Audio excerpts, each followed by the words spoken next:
देखिएगा, आज की जो हमारी क्लास रहेगी BHIC 113 भारत का इतिहास 1206 से लेकर के 1707 तक। अगर मैं बात करूं BHIC 113, ये आपके लिए सेकेंड ईयर में आपकी ये बुक रहेगी, ठीक है।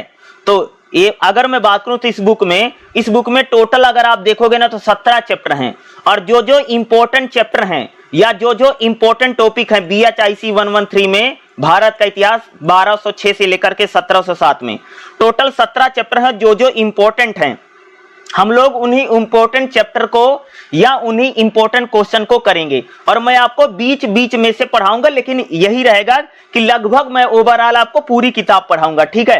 हो सकता है कि मैं आपसे बीच बीच से चैप्टर लेकर के बता रहा हूं, बट कोशिश यही रहेगी कि पूरी किताब पढ़ेंगे, और इतना तो जरूर पढ़ेंगे ताकि एग्जाम में अच्छा जा सके। और इतना तो मैं आपको जरूर बता दूंगा कि कहां कहां से आता है और क्या क्या चीजें हमको पढ़ करके जाना है, जहां से एग्जाम में क्वेश्चन आपसे पूछे जा सकते हैं या क्वेश्चन आ सकता है, ठीक है। ओके, चलिए स्टार्ट करते हैं। पहला जो हमारा चैप्टर रहेगा, पहला नहीं, जो आपको पहला मैं बता रहा हूं 7वां है, ठीक है। बताने के लिहाज से पहला कह रहा हूं, ठीक है। देखो भाई, 7वां चैप्टर मुझे लगता है इंपॉर्टेंट हो सकता है, जो आपके एग्जाम में आ सकता है। 7वां चैप्टर क्या है? प्रशासनिक संरचना। तो अगर आप देखोगे तो इसमें क्वेश्चन क्या है? दिल्ली सल्तनत के अधीन केंद्रीय प्रशासन, यानी दिल्ली सल्तनत का प्रशासन पूछा जा सकता है आपके एग्जाम में। दिल्ली सल्तनत का केंद्रीय प्रशासन या प्रांतीय प्रशासन, इस टाइप को लेकर के क्वेश्चन आता है, ठीक है। तो हम लोग खास तौर से प्रशासन के बारे में बात करेंगे। तो अगर मैं बात करूं ना, तो दिल्ली सल्तनत का जो केंद्रीय प्रशासन है एक बहुत ही सुव्यवस्थित प्रशासन है, और जो दिल्ली सल्तनत है ये 1206 से लेकर के 1526 तक चली है। दिल्ली सल्तनत कब से कब तक चली है? 1206 से लेकर के 1526 दिल्ली सल्तनत का समय माना जाता है भारतीय इतिहास में। अगर मैं दिल्ली सल्तनत की बात करूं तो दिल्ली सल्तनत के प्रशासन में, केंद्रीय प्रशासन में, तो प्रशासन में अगर आप देखोगे कई सारे विभाग होते थे, कई सारे अधिकारी होते थे। जो कह सकते हो कि जो राजा है, यहां राजा को सुल्तान कहा जाता था दिल्ली सल्तनत में। तो भाई मेरे जो सुल्तान होता था उसकी मदद करते थे शासन और प्रशासन चलाने में। और दिल्ली सल्तनत प्रशासन में सबसे पहला जो व्यक्ति आएगा वो है सुल्तान, ठीक है भाई। किसी भी प्रशासन में अगर आप देखोगे ना तो सबसे पहले व्यक्ति वही आता है जो सबसे ज्यादा इंपॉर्टेंट है। तो दिल्ली सल्तनत में सबसे पहले सुल्तान की बात करेंगे। तो सुल्तान क्या है? सुल्तान, जिसे हम कई बार आम शब्दों में राजा या शासक भी कहते हैं, केंद्रीय प्रशासन का सबसे प्रमुख व्यक्ति सुल्तान है। यानी दिल्ली सल्तनत में पूरे प्रशासन का सबसे महत्वपूर्ण व्यक्ति सुल्तान होता था। ये जो सुल्तान होता था, न्याय, सेना, कर मामले और सभी प्रकार के जो मंत्री होते थे उनकी नियुक्तियों को करने की जिम्मेदारी सुल्तान के पास होती थी। यानी जैसे न्याय विभाग है, सेना का विभाग है, यानी कह सकते कर विभाग है, यानी जिसमें टैक्स कलेक्ट करते हैं। इन विभागों में जितने अधिकारी होते थे उन अधिकारी को नियुक्त कौन करता था, नौकरी पर कौन रखता था? सुल्तान। और सुल्तान को कह सकते उसे ईश्वर का प्रतिनिधि भी माना गया है। यानी दिल्ली सल्तनत में कह सकते सुल्तान को ईश्वर का या कह सकते अल्लाह का प्रतिनिधि भी कहा गया। सुल्तान की इच्छा ही सर्वोपरि होती थी पूरे प्रशासन में। भाई सुल्तान जो चाहता था वही होता था, या सुल्तान जो कहता था वही सारी चीजें कह सकते यहाँ के प्रशासन में की जाती थी। और पूरी राजनीति या पूरा प्रशासन कह सकते हो कि सुल्तान के इर्द गिर्द ही घूमता था। चाहे सेना का विभाग हो, चाहे न्याय का विभाग हो, चाहे कर डिपार्टमेंट हो, यहाँ जितनी नियुक्तियां होती थी सारी वही करता था। अगला अगर हम बात करें, दूसरा विभाग है विजारत, दीवाने विजारत इसको कहा जाता है। उर्दू ये कह सकते हो कि फारसी, और उसमें शब्द क्या है? दीवाने विजारत। दीवाने विजारत को हिंदी में कहते हैं वित्त विभाग, या आप लोग अंग्रेजी में इसको कहते हैं फाइनेंस मिनिस्ट्री। तो वित्त विभाग क्या है? तो वित्त विभाग सभी वित्तीय मामले, भाई पैसा कितना कहां आया, कहां कितना खर्च हुआ है, इस प्रकार की जो देख रेख है विजारत विभाग करता था, फाइनेंस मिनिस्ट्री जिसको कह सकते हैं। इसके प्रमुख को, यानी दीवाने विजारत का जो मेन अधिकारी होता था, मेन काम करता था, उसको वजीर कहा जाता था। यानी वजीर ही कह सकते हैं कि दीवाने विजारत का मुख्य व्यक्ति है, ठीक है। और दीवाने विजारत जो है ये राजस्व को इकट्ठा करना, कर को कलेक्ट करना, सेना पर खर्च करना, लोगों के वेतन को देना, राज्य में कहां पर कितना पैसा खर्च हो रहा है और राज्य में कहां पर कितना पैसा आ रहा है, इस प्रकार की सभी महत्वपूर्ण चीजें दीवाने बिजारत जो डिपार्टमेंट होता था, यानी जो वित्त विभाग होता था, वही इसकी देखरेख करता था। अगला विभाग है दीवाने अर्ज। क्या है अगला? दीवाने अर्ज। दीवाने अर्ज का मतलब होता है सेना का विभाग। शॉर्ट में लिख लेना, ब्रैकेट में कर लेना, ताकि आप एग्जाम में समझ सको क्या है। अगला डिपार्टमेंट क्या है? दीवाने अर्ज। दीवाने अर्ज का जो प्रमुख होता था, जो सेना का विभाग होता था, उसको दीवाने अर्ज कहते हैं। सेना के विभाग, इसका जो मालिक होता था, प्रमुख जो होता है, उसको बोला जाता था अर्ज ए मुमालिक। क्या बोलते थे इसको? जो सेना का डिपार्टमेंट होता था ना, उसका जो मेन आदमी होता था, उसको बोला जाता भाई मेरे बोला जाता था अर्ज ए मुमालिक। ठीक है। और दीवाने अर्ज के लोग क्या करते थे? सेना में लोगों की नियुक्ति करना, यानी लोगों को भर्ती करना, सेना में लोगों को वेतन देना, सेना में लोगों को प्रशिक्षण देना, अस्त्र शस्त्र की सारी व्यवस्था दीवाने अर्ज डिपार्टमेंट करता था। सबसे पहले इल्बी वंश के सुल्तान बलवन ने इस विभाग को स्थापित किया। यानी जो बलवन है, दिल्ली सल्तनत में एक शासक है बलवन, जिसका नाम है बलवन, ने ही कह सकते कि दीवाने अर्ज यानी सेना के विभाग की स्थापना किसने की थी? बलवन ने की थी। ठीक है। अगला महत्वपूर्ण विभाग है दीवाने रिसातल। क्या डिपार्टमेंट नाम है इसका? दीवाने रिसातल। याद रखिएगा, दीवाने रिसातल। दीवाने रिसातल जो है, इसको विदेशी और धार्मिक मामलों का प्रमुख कहा जाता था। दिल्ली सल्तनत में अगला डिपार्टमेंट कौन है? दीवाने रिसातल, धार्मिक और विदेशी मामले। इसके प्रमुख को सदर रसूल कहते थे। धार्मिक कामों की देखरेख करना, उलमा की देखरेख करना, धार्मिक संस्थाओं को पैसे देना, दीवाने रिसातल यानी धार्मिक और विदेशी मामलों की देखरेख करने वाला डिपार्टमेंट कौन था? दीवाने रिसातल। अगला डिपार्टमेंट है दीवाने इंसा यानी संचार विभाग। यानी अगला डिपार्टमेंट कौन है? दीवाने इंसा। इंसा लिख देना, दीवाने इंसा। ये कौन सा विभाग है? संचार।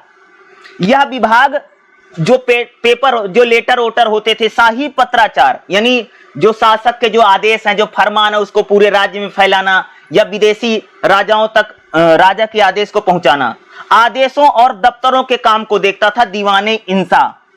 इसके प्रमुख अधिकारी को दबीर ए इंसा कहते थे। यानी खास तौर से संचार विभाग था, यानी पूरे कह सकते दिल्ली सल्तनत में सूचनाओं की और जानकारी का जो विभाग था, उसको दीवाने इंसा कहते थे, संचार विभाग। अगला दीवाने काजी विभाग है, यानी न्याय विभाग है। न्याय विभाग को क्या बोला जाता था? दीवाने एक काजी। काजी क्या था? काजी न्याय विभाग है। यानी क्या कह सकते हो कि यहां पर हम लोग न्याय विभाग को क्या कहते थे? दीवाने काजी बोलते थे, न्याय विभाग होता था। न्यायिक सभी मामलों का प्रमुख कौन होता था? काजी उल कुजात होता था, इसका मुख्य अधिकारी। इस्लामिक कानून यानी शरीयत के आधार पर यहां पर न्याय किया जाता था। क्या होता था भाई? जो इस्लामिक कानून है, शरीयत, उसी के आधार पर न्याय विभाग भी यहां पर होता था। अगला डिपार्टमेंट है दीवाने बरीद यानी गुप्तचर विभाग। इस डिपार्टमेंट को क्या बोला जाता था भाई? दीवान ए बरीद। बरीद याद रखिएगा, दीवाने बरीद का मतलब होता गुप्तचर विभाग। जैसे जो खुफिया जानकारी होती थी पूरे राज्य की, वो सुल्तान को देना, गुप्तचरों के संदेशों को सुल्तान तक पहुंचाना, इसका मुख्य अधिकारी जो होता था बरीद ए मुमालिक को कहा जाता था। ठीक है। ये कह सकते कुछ अधिकारी हैं दिल्ली सल्तनत में, केंद्रीय प्रशासन कह सकते लगभग इसी प्रकार से होता था। जैसे आमिर सेना के अधिकारी को बोलते थे मुस्तबी, नैतिकता और बाजार का निरीक्षक होता था। नकीब जो होता था दरबार की शिष्टाचार का निरीक्षण करने वाले अधिकारी होते थे। तो दिल्ली सल्तनत का केंद्रीय प्रशासन कह सकते हो भाई मेरे, कुछ इस प्रकार से था, जो मैंने आपको अलग अलग डिपार्टमेंट बताए हैं, अलग अलग पदों को मैंने जो नाम लिया। और ये काफी इंपॉर्टेंट क्वेश्चन है, दिल्ली सल्तनत का केंद्रीय प्रशासन आपसे एग्जाम में पूछा जा सकता है और ये आ भी सकता है। अगला जो हमारा इसी चैप्टर में से भाई मेरे इंपॉर्टेंट क्वेश्चन बन सकता है 7.7 में क्या है? मुगलों के अधीन केंद्रीय प्रशासन। ये भी मुझे लगता है कि मुगलों के अधीन केंद्रीय प्रशासन या मुगलों के अधीन आपसे प्रांतीय प्रशासन को लेकर के एग्जाम में क्वेश्चन आ सकते हैं या क्वेश्चन पूछा जा सकता है। तो मुगल शासन काल में अगर आप देखो तो प्रशासन कैसा था, प्रशासन के बारे में बात करूंगा। तो सबसे पहले अगर मैं बात करूं मुगल काल को, मुगल काल का केंद्रीय प्रशासन एक कह सकते हैं बहुत ही अत्यंत संगठित प्रशासन है, ठीक है, जिसे मुगल काल के सम्राटों ने विशेष रूप से खासतौर से अकबर ने अधिक सुव्यवस्थित किया है। इस प्रशासन की नींव इस सिद्धांत पर है कि सम्राट ही सर्वोच्च है। मुगल काल में कह सकते जो बादशाह है, बादशाह यहाँ पर जैसे वहां पर सुल्तान, राजा को सुल्तान कहा जाता था, वैसे मुगल काल में जो शासक है उसको बादशाह कहा जाता है या उसको सम्राट कहा जाता है, ठीक है। सम्राट ही कह सकते कि पूरे प्रशासन की सर्वोच्च सत्ता है। लेकिन शासन प्रशासन को सही तरीके से चलाने के लिए मुगल काल में कई सारे विभागों को और कई सारे अधिकारियों की नियुक्ति की गई थी। अगर मैं मुगल काल की बात करूं तो मुगल काल का केंद्रीय प्रशासन क्या, सबसे पहले नंबर 1 पर आ जाएगा जी सम्राट, पहले हेडिंग सम्राट। सम्राट को बादशाह भी कहा जाता है, यहां पर खास से बादशाह कहा जाता था। देखो सम्राट जो है वो पूरे शासन सत्ता का सबसे इंपॉर्टेंट व्यक्ति है, सबसे महत्वपूर्ण व्यक्ति है। सम्राट या बादशाह ही कह सकते कि सभी फैसलों और अंतिम जो निर्णय होते थे वो सम्राट के होते थे। बादशाह ए आलम यानी सम्राट, संसार का सम्राट इसको कहा जाता था। और मुगल काल में जो बादशाह जो सम्राट है पूरे प्रशासन की जिम्मेदारी उसी की होती थी। प्रशासन में सभी महत्वपूर्ण फैसले बादशाह या सम्राट के जरिए ही लिए जाते थे। किसी को नौकरी पर रखा जाता था या किसी को अधिकारी बनाया जाता था तो सारे डिसीजन या सारे फैसले किसके होते थे, सम्राट के ही होते थे या शासक के ही होते थे, ठीक है। अगला व्यक्ति कौन है, अगला भाई प्रशासन में अगला दीवाने विजारत। अगला विभाग का नाम क्या है, दीवाने विजारत यानी कह सकते वित्त विभाग यहां पर होता था। वित्त विभाग की अगर मैं बात करूं, ठीक है, तो यानी इसके मुख्य अधिकारी को वजीर कहा जाता था। यहां पर भी अगर आप देखोगे राजस्व व्यवस्था, आय व्यवस्था, लेखा जोखा, कर संग्रह करना, इसी का ही सारा काम होता था जिसको वकील या वजीर कहा जाता था। अगर मुगल काल में देखोगे तो यहां पर वजीर का पद बहुत महत्वपूर्ण पद है, वजीर, ठीक है। मुख्य व्यक्ति क्या, वजीर। वजीर को यहां पर प्रधानमंत्री भी कहा गया मुगल काल में, वजीर को क्या। और वजीर जो है ये कह सकते वित्त विभाग का प्रमुख है और कह सकते बादशाह सम्राट के बाद मुगल काल में दूसरा सबसे महत्वपूर्ण शक्तिशाली व्यक्ति वजीर है। वजीर क्या करता है, वजीर राजस्व व्यवस्था, राजस्व को देखता है, लेखा जोखा देखता कहां पर कितना खर्चा हो रहा है, सेना और नागरिक व्यवस्थाओं की देखरेख करना वजीर का ही काम होता था, जिसे वकील या वजीर के नाम से जाना जाता है। और इसको कहीं कहीं पर इतिहास में प्रधानमंत्री भी कहा गया भाई, ठीक है, इसको प्रधानमंत्री भी ये लोग कहते हैं। अगला जो विभाग है उसका नाम है, अगर मैं बात करूं तो दीवाने कुल। ये दीवाने कुल क्या होता था, अगर मैं डिपार्टमेंट की बात करूं, ठीक है, अगर दीवाने कुल की अगर आप बात करोगे तो इसका जो काम है दीवाने कुल की अगर मैं बता देता हूं, ये क्योंकि ये इंपॉर्टेंट विभाग है। अगर आप देखोगे भाई दीवाने कुल, ठीक है का। अगर मैं अगला मुगल काल में अगला डिपार्टमेंट जैसे मैंने आपको बताया भाई दीवाने कुल था, तो दीवाने कुल क्या करता था, जो राजस्व इकट्ठा किए जाते थे उसको सही तरह से व्यवस्थित करने का काम दीवाने कुल करता था। और दीवाने कुल प्रत्येक विभाग में होने वाला जो लेन देन है, कितना पैसा आ रहा, कितना पैसा खर्चा किया जा रहा है, इस काम को देखता था। और सभी सरकारी जो कागज हैं उन पर मुहर और हस्ताक्षर लगे हुए नहीं लगे हुए हैं, ये दीवाने कुल विभाग देखता था। दीवाने जो कुल होता था किसी की भी नियुक्ति और किसी की भी पदोन्नति का आदेश जारी नहीं कर सकता था दीवाने कुल। दीवाने कुल जो है मुगल सम्राट के राज्य की वित्तीय स्थिति का ब्यौरा देता था। यानी जो मुगल काल में जो बादशाह होता था, दीवाने कुल विभाग जो होता था, और बादशाह को बताता कि भाई कि राज्य की वित्तीय यानी माली हालत क्या और पैसे की सारी जानकारी विभाग कौन देता था, दीवाने कुल विभाग देता था। एक बहुत ही इंपॉर्टेंट मैं कह सकता हूं भाई विभाग है। अगला एक विभाग है जिसका नाम है भैया दीवाने अर्ज। क्या विभाग का नाम है, दीवाने अर्ज, याद रखिएगा। दीवाने अर्ज विभाग क्या करता था, दीवाने अर्ज विभाग सेना का विभाग है। इसके मुख्य अधिकारी को मीर बख्शी कहा जाता था। सेना की नियुक्ति करना, मनसब का लेखा जोखा करना, वेतन करना, घोड़ों की संख्या की गिनती करना, ये कौन काम करता था? दीवाने अर्ज विभाग करता था। जो दीवाने अर्ज विभाग होता था, इसके मुख्य अधिकारी को क्या बोला जाता था? मीर बख्शी कहा जाता था। ठीक है, दीवाने अर्ज विभाग है और इसका मुख्य अधिकारी कौन था भाई मेरे? मीर बख्शी था। अगला जो विभाग है दीवाने रिसातल, विदेशी और धार्मिक विभाग जो देखता था। क्या है? दीवाने रिसातल जो था वो धार्मिक और विभाग था, जिसका इसका मुख्य अधिकारी सदर उल सुदूर होता था। धार्मिक मामलों की देखरेख कौन करता था? सदूर उल सुदूर। ये कौन सा विभाग था? दीवाने रिसातल। धार्मिक कामों की देखरेख करना, उलेमा का अनुदान और न्यायिक अधिकारी को नियुक्ति करना कौन करता था? दीवाने रिसातल विभाग करता था। और इसका मुख्य अधिकारी कौन है? सदर उल सुदूर। और सदर उल सुदूर एक प्रकार से कई बार न्याय के भी काम को करता था। काजी की नियुक्ति करना भी इसी अधिकारी का काम होता था। ठीक है, अगला जो विभाग है उसका नाम है दीवाने इंसा। क्या है? दीवाने इंसा। दीवाने इंसा की अगर मैं बात करूं ना, दीवाने इंसा जो विभाग है वो भैया पत्राचार विभाग है। इसका मुख्य अधिकारी मुंशी उल मुमालिक। सम्राट के आदेशों और शाही पत्रों को तैयार करना दीवाने इंसा विभाग का काम होता था। दीवाने इंसा विभाग जो इस प्रकार के कामों को करता था। अगला जो विभाग है उसका भाई न्याय व्यवस्था कैसे है मुगल काल में? तो मुगल काल में जो न्याय करता था उस अधिकारी को कहा जाता था काजी उल कुजात। मुख्य काम काजी को काजी उल कुजात का नाम दिया गया है। वह न्यायिक विभाग का प्रमुख होता था, जो मैंने आपको पहले बताया है।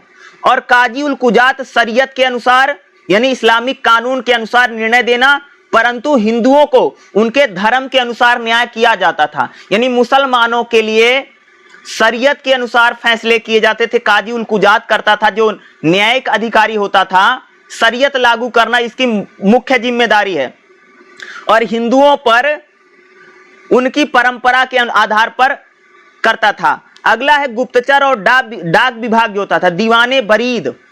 एक और अधिकारी जिसका नाम क्या है? दीवाने बरीद। बरीद याद ना रखना, इन्होंने मैं बता देता हूं, दीवाने बरीद इसका मुख्य अधिकारी है।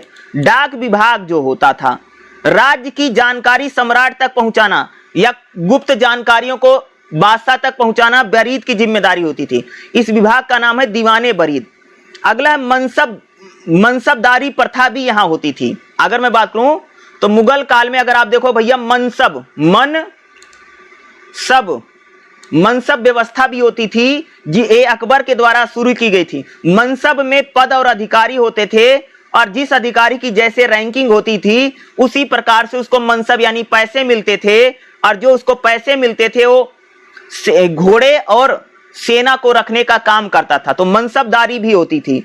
तो खास तौर से अगर मैं बात करूं तो मुगल काल में कौन कौन से महत्वपूर्ण अधिकारी हैं, जैसे मीर बख्शी सेना का प्रमुख, वजीर राजस्व या वित्त का प्रमुख, सदर सुदूर धार्मिक मामलों का प्रमुख, बरीद गुप्तचर अधिकारी और मुत्सिब नैतिकता और बाजार को नियंत्रण करता था। ये कुछ खास कह सकते कि महत्वपूर्ण अधिकारी हमें मुगल काल में देखने को मिलते हैं। तो बहुत इंपॉर्टेंट है भाई जो मैं आपको बता रहा हूं। अगर अच्छे से इसको समझोगे ना तो एग्जाम में आप लोग अच्छे से क्वेश्चन लिख पाओगे। ठीक है, अगला जो हमारा चैप्टर रहेगा, चैप्टर नंबर 8 रहेगा सैन्य संगठन और मनसब व्यवस्था, जिसमें हम लोग खास तौर से सैन्य संगठन के बारे में बात करेंगे कि भाई दिल्ली सल्तनत का सैन्य संगठन कैसा है और मुगल काल का सैन्य संगठन कैसा है। मैं आपको दिल्ली सल्तनत का सैन्य संगठन बताऊंगा क्योंकि दिल्ली सल्तनत और मुगल काल का सैन्य संगठन एक जैसा है। सिर्फ एक डिफरेंस है कि भाई मुगल काल में तोपों का प्रयोग होने लग गया था, यानी तोप विभाग यानी तोपची का प्रयोग मुगल काल में होने लग गया था। बाकी मुगलों की सेना सेम टू सेम दिल्ली सुल्तानों के जैसी है, बस मुगल काल में अगर आप देखोगे तो ये लोग तोपों का प्रयोग करते थे।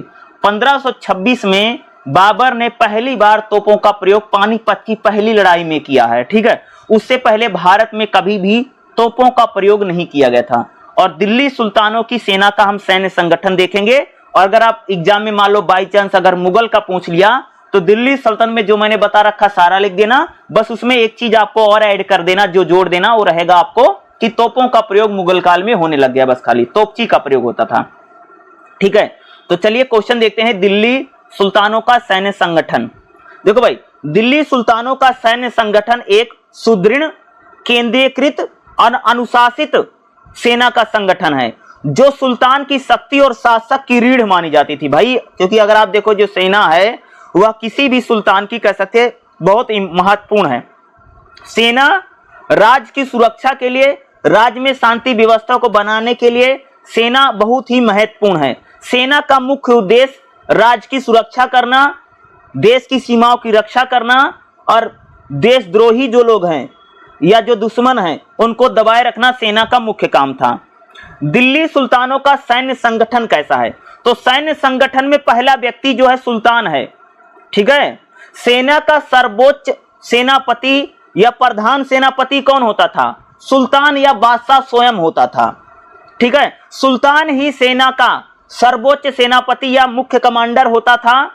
सभी सेना के निर्णय और नियुक्तियां सुल्तान के द्वारा ही की जाती थी। तो सेना में सबसे पहला व्यक्ति कौन है? सुल्तान या बादशाह, ठीक है।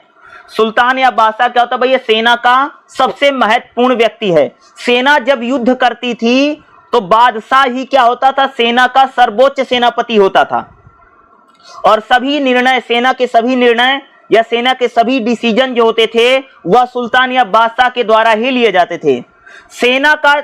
सेना के विभाग को क्या कहा जाता था? दीवाने अर्ज। अगर मैं बात करूं तो सेना के विभाग का नाम क्या है? दीवाने अर्ज। या सेना का मुख्य विभाग होता था दीवाने अर्ज। और सेना के विभाग की अगर हम बात करें, इसकी स्थापना अलाउद्दीन खिलजी ने की थी। अलाउद्दीन खिलजी दिल्ली सल्तनत में जब बादशाह बना तब उसने सेना के विभाग की स्थापना की है। सेना के विभाग का जो मुख्य अधिकारी था उसको अर्ज मुमालिक या अमीर ए अर्ज कहा जाता था। अगर हम बात करें सेना का जो विभाग था वो क्या काम करता था? सैनिकों की भर्ती करना सेना का काम था। सैनिकों को वेतन देना सेना का काम था। घोड़े और हथियारों की जांच करना सेना का काम था। सैन्य शिविरों की व्यवस्था करना सेना का काम था, ठीक है। सेना किस किस प्रकार की सेना है? तो सबसे पहले भैया होता अस्थाई सेना। क्या है? स्थाई सेना। अस्थाई सेना का मतलब होता कि सुल्तान के प्रत्यक्ष नियंत्रण में सेना होती थी, ठीक है। और अस्थाई सेना खिलजी और तुगलक के शासन काल में शुरू हुई। सेना की अगर बात करूं तो प्रांतीय अधिकारी भी सेना में रखे जाते थे जो प्रांतीय एकताओं के सैनिकों को देखते थे। सेना को लेकर के अगर बात करूं तो अलाउद्दीन खिलजी ने सुधार भी किए सेना में। जैसे दाग, घोड़े को दागने की प्रथा या घोड़े में दाग देना, या इसको काम किसने किया था? अलाउद्दीन खिलजी ने किया था। हुलिया, सैनिकों को हुलिया लिखना, यानी सैनिकों का हुलिया कैसा, सेना का जो सैनिक है उसका रंग रूप आकार कैसा है, उसका चेहरा मोहरा कैसा, उसकी हाइट कैसा है, इसको लिखने का काम अलाउद्दीन खिलजी ने शुरू किया। सेना को नगद वेतन देना, नगद वेतन देने की शुरुआत सेना में की गई ताकि भ्रष्टाचार ना हो। सेना के हथियार और सैन्य सामग्री, सेना कौन कौन से हथियार रखती थी? जैसे तलवार, भाले, धनुष बाण, गदा, ढाल, और बाद में तोपों का प्रयोग मुगल काल में होने लगा। युद्ध में हाथी, घोड़े और पैदल सैनिकों का प्रयोग किया जाता था सेना में। सेना कौन कौन सी सेना होती थी भाई? ये बहुत इंपॉर्टेंट है कि कौन कौन सी सेना होती थी। अब मैं एक एक मैं सेना बता रहा हूं। सबसे पहली भैया सेना होती है घुड़सवार सेना। क्या है? लिख लो, घुड़सवार सेना, यानी जो सेना घोड़ों पर चलती है। सबसे महत्वपूर्ण और सबसे तेज सेना जो है घुड़सवार सेना है। मारक क्षमता सबसे ज्यादा होती थी घुड़सवार सेना की। दूसरी सेना होती है जी पैदल सेना। क्या होती है? पैदल सेना। पैदल सेना बड़ी संख्या में होती थी। ये लोग खास तौर से भाले, बर्छे, ईंट, पत्थर लेकर के चलते थे। पैदल सेना का जो प्रशिक्षण है बहुत कम होता था और भारी संख्या में सबसे बड़ी सेना पैदल सेना ही होती थी जो किसी पर नहीं चलते थे, पैदल पैदल चलता था। अगला होता है हाथी सेना। तीसरी सेना कौन सी है भाई मेरे? हाथी सेना। हाथी सेना बहुत ही महत्वपूर्ण सेना है। जो शासक है, जो बादशाह, वो हाथी पर ही चलता था और उसके अंगरक्षक भी हाथियों पर चलते थे। हाथी सेना जो थी वो कह सकते मुख्य सेना मानी जाती थी। हाथी की हाथी का जो दांत होता है वहां पर कह सकते कि भाई कटार लगी होती थी, यानी तलवारें लगी होती थी। हाथी सेना बहुत महत्वपूर्ण सेना है। तीसरी सेना क्या है, तोप खाने होते थे। तोप सेना यानी जो तोपों का प्रयोग करती थी। अगर मैं बात करूं तो मुगल काल में तोपों का प्रयोग कह सकते यहां पर होने लगा था। तो इस प्रकार से कह सकते कि यहां पर इनका क्या भाई मेरे सैन्य संगठन है या सेना का संगठन है। ठीक है, अब सैनिकों को नगद वेतन न दे करके उनको कई बार जमीन भी दी जाती थी, जिसको इक्ता व्यवस्था कहा गया है। सुल्तान के खजाने में बोझ कम हो, परंतु कभी कभी सैनिकों को वेतन के बदले जमीन देने की प्रथा भी इन दोनों कालों में हम लोगों को देखने को मिलती है। तो भाई सेना का जो संगठन है बहुत इंपॉर्टेंट है, और मैं कह सकता कि चाहे दिल्ली सल्तनत का सैन्य संगठन पूछे या मुगल काल का सैन्य संगठन पूछे, जो मैंने आपको बता रखा यही एग्जाम में आपको लिख करके आना है। भैया पैदल सेना है, घुड़सवार सेना है, हाथी सेना है और तोप सेना है। भाई मुगल काल में तोप सेना ही, बल्कि दिल्ली सल्तनत में तोप सेना नहीं है। ठीक है, सेना खास तौर से कह सकते हो कि तलवार, भाले, धनुष बाण, गदा, ढाल, बाद में तोपों का प्रयोग। युद्ध में हाथी सेना, घोड़े सेना, पैदल सेना का अधिक से अधिक प्रयोग किया जाता था। सैनिकों को वेतन दिया जाता था, नगद वेतन, ताकि भ्रष्टाचार न हो। सैनिकों का हुलिया लिखा जाता था, यानी उनका चेहरा, मोहरा, रंग रूप कैसा है भी लिखा जाता था। सैनिकों को दागा, घोड़े को दागा जाता था, यानी घोड़ों पर निशान लगा दिए जाते थे, ताकि कौन से नस्ल के घोड़े, भाई कहीं अच्छी नस्ल का घोड़ा कोई बेच करके खराब नस्ल का घोड़ा ना सेना में लेकर के। इसलिए सैनिकों को, और खासतौर से सेना में सबसे ज्यादा सुधार किसने किए हैं, अलाउद्दीन खिलजी ने। याद रखना नाम क्या बने बोला, अलाउद्दीन खिलजी जो है, इसी में कह सकते भैया भाई मेरे सेना में सबसे बड़े बड़े सुधार जो किए हैं, जो सबसे बड़े बड़े परिवर्तन सेना में हमको दिखाई देते हैं, वह अलाउद्दीन खिलजी के द्वारा ही किए गए हैं। सेना में जो महत्वपूर्ण सुधार किए गए हैं, जो महत्वपूर्ण बदलाव, वह अलाउद्दीन खिलजी ने ही किए हैं। तो सेना का प्रशासन बहुत इंपॉर्टेंट है और ये आपके एग्जाम में पूछा जा सकता है। ठीक है, चलिए अगला चैप्टर देखते हैं, जो हमारा नेक्स्ट चैप्टर होगा। अगला जो हमारा चैप्टर रहेगा, चैप्टर नंबर 9 रहेगा, क्या रहेगा, इक्ता और जागीर। ठीक है, इसमें हम लोग खास तौर से जागीर को पढ़ेंगे, क्योंकि ये इंपॉर्टेंट हो सकता है, जो आपके एग्जाम में आ सकता है। भाई देखो एक चीज बताऊं, दिल्ली सल्तनत काल में इक्ता प्रणाली चलती थी और मुगल काल में जागीर सिस्टम आया। और इक्ता और जागीर जो है ना, दोनों लगभग एक जैसे हैं। क्या हैं, अगर मैं इन दोनों की बात करूं ना, तो दोनों जो हैं लगभग एक जैसे ही हैं, इसमें बहुत ज्यादा डिफरेंस आपको देखने को नहीं मिलेगा। इक्ता और जागीर क्या होता था, जैसे भाई जागीरदारी सिस्टम, आपने जैसे जमींदारी नहीं होती है कि भाई जैसे सारी जमीनें किसी एक व्यक्ति को मिल जाती हैं, वो किसानों से खेती करवाता है। ठीक है, उसी को इक्ता या जागीर कहा जाता था। जैसे मुगल काल में या दिल्ली सल्तनत काल में क्या होता था, जो जमीन का टुकड़ा होता था वह किसी किसी लोगों को दे दिया जाता था, तो किसानों से खेती करवाते थे और किसानों से जो भू राजस्व होता था या जो टैक्स होता था उसको कलेक्ट करते थे और उसको राज खजाने में जमा करवा देते थे। तो लगभग यही प्रणाली जो है इक्ता और जागीर है। इक्ता और जागीर का सिर्फ नाम अलग अलग है, लगभग दोनों कह सकते एक ही हैं।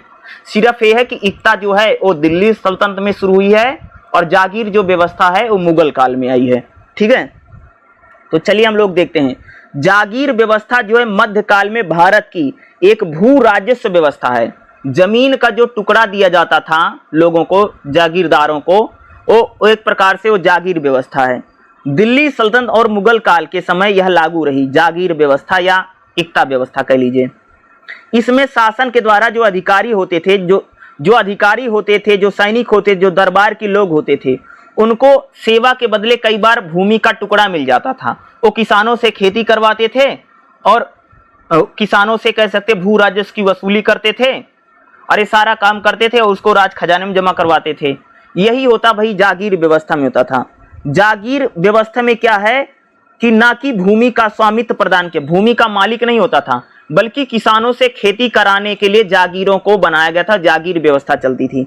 जागीर व्यवस्था क्या है, जागीर शब्द दो शब्दों से मिलकर के बना। जा मतलब स्थान और गीर मतलब रखने वाला, जिसको भैया भूमि का टुकड़ा मिल गया है या जो जिसको भूमि अनुदान में मिल गई है, किसानों से खेती करवानी है और किसानों से कह सकते कि भू राजस्व की वसूली करनी है और उसको टैक्स कलेक्ट करना है, उसको ला करके राज खजाने में जमा करवा देना है। जागीर यानी वह व्यक्ति जिसे किसी स्थान या भूमि का राजस्व यानी कह सकते कर वसूल करने का अधिकार मिल गया है। जागीर व्यवस्था में क्या होता था, किसी व्यक्ति को अगर किसी जमीन पर किसानों से खेती करवा करके और उन किसानों से टैक्स कलेक्ट करके, भू राजस्व कलेक्ट करके जमा करवाने का अगर अधिकार मिल जाता था तो उसी को ही जागीरदार कहा जाता था। या जमींदार जो शब्द है आपने सुना होगा ना, जमींदार। तो जमींदार और जागीरदार लगभग एक जैसी चीज है। जागीरदार की मुख्य व्यवस्था क्या है? जागीरदारों में क्या होता था? भूमि का स्वामित्व राज्य के पास। जागीरदार केवल जो उसको भूमि का टुकड़ा मिला उस पर किसानों से खेती करवाता था, जमीन का मालिक नहीं होता था। जागीरें आमतौर पर वेतन के बदले, सेवा के बदले दी जाती। अगर आप देखोगे भैया मुगल काल में अगर किसी को भूमि का टुकड़ा मिला, जागीर मिली है, तो मान लो सेना में नौकरी करता है या प्रशासन में नौकरी करता है, या बादशाह ने खुश होकर के उसको जागीर दे देता था। जागीर जो होती थी वो प्रशासन और सेना व्यवस्था को संभालने का काम करती थी। प्रशासनिक और सैन्य व्यवस्था को संभालने की काम कौन? जागीर।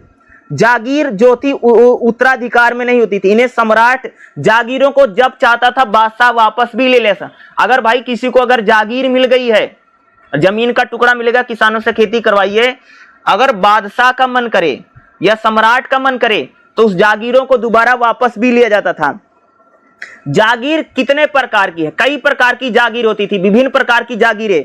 जैसे तनख्वाह जागीर क्या होती थी? एक होती भैया तनख्वाह। तनख्वाह का मतलब सैलरी वाली जागीर। जैसे मान लो आप सेना में काम करते हैं, आप किसी सरकारी डिपार्टमेंट में काम करते हैं, तो आपको जो तनख्वाह मिलेगी, वेतन नहीं मिलता, आपको जमीन का टुकड़ा मिल जाता था, उस पर किसानों से खेती करवाइए और अपना सैलरी रख लीजिए, तनख्वाह जागीर बोलते हैं। अगला होता मनसब जागीर। क्या होता था? मनसब जागीर। मनसब जागीर यानी जो मनसबदार होते थे, अकबर ने जो मनसबदारी व्यवस्था लागू की थी, उसमें जो मनसबदार होते थे, मनसबदारों को वेतन के बदले कई बार जमीन का टुकड़ा दे दिया जाता था, उसको मनसब जागीर बोलते हैं। अगला होता है यानी अस्थायी रूप से दी गई जागीर होती थी। जैसे बादशाह मान लो कभी खुश होकर के दे दी आपको जागीर, तो इसको बोलते थे इनाम जागीर। अगली क्या होती भैया? इनाम जागीर का मतलब बादशाह या शासक कभी खुश होकर के अगर आपको जागीर दिया तो इसको इनाम जागीर हो।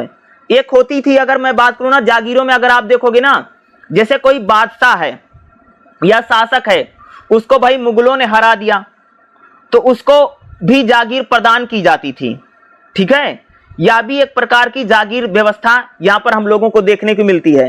ठीक है, अमल गुजार जागीर, जिसको प्रशासनिक कार्य के लिए जो जागीर दी जाती थी, इस प्रकार से भैया भूमि का टुकड़ा लोगों को मिल जाता था, किसानों से खेती करवाइए और जागीर दी जाती थी। ठीक है, ये अलग अलग प्रकार से अगर आप देखोगे तो यहां पर जागीर देने का क्या है भाई, काम चलता था, भूमि का टुकड़ा। तो मैं जागीरों की बात, एक जागीर होती भैया, उसको बोलते हैं वतन जागीर। क्या बोलते हैं? वतन जागीर। वेतन जागीर के बाद एक है वतन जागीर। वतन जागीर में क्या होता है मैं बता देता हूं। जैसे मान लो कि भाई किसी राजा को अगर हरा दिया गया है, तो राजा जो बादशाह था वो हार गया, उसको मुगल बादशाह ने उसको अपने अंडर में ले लिया है, तो कई बार उसी के राज्य को उसको जागीर के रूप में दे दिया जाता था, उसको वतन जागीर बोलते हैं। और जिसको भी वतन जागीर मिलती थी उसका हस्तांतरण नहीं किया जाता था। और एक बात बताओ, ये जो जागीरें मिलती थी, कई बार जागीर आपको बदल दी जाती। जैसे आपको मान लो आज आपको मान लिया आगरा की जागीर मिली है, तो हो सकता है आगे चल करके आपको अलीगढ़ की जागीर मिल जाए। जागीरदारों का समय समय पर हस्तांतरण भी होता था। जागीरदार क्या करते थे, ये बात करता हूं, जागीरदार क्या करते थे? भू राजस्व की वसूली करना। भैया जागीरदार किसानों से खेती करवाता है तो किसानों से टैक्स कलेक्ट करना, भू राजस्व की वसूल करना कौन करवाता था? जागीरदार करवाता था।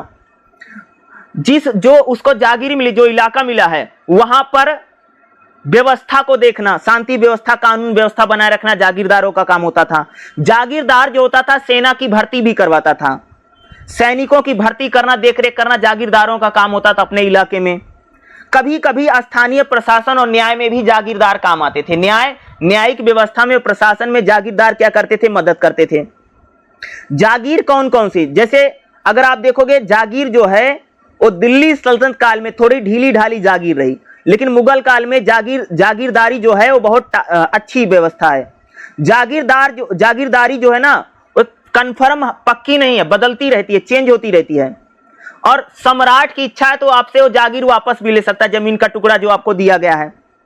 और भ्रष्टाचार अगर आप देखोगे तो दिल्ली सल्तनत में जागीरदारों में बहुत भ्रष्टाचार है, लेकिन मुगल काल में कह सकते हो कि जागीरदारों में भ्रष्टाचार हमें कम देखने को मिलता है।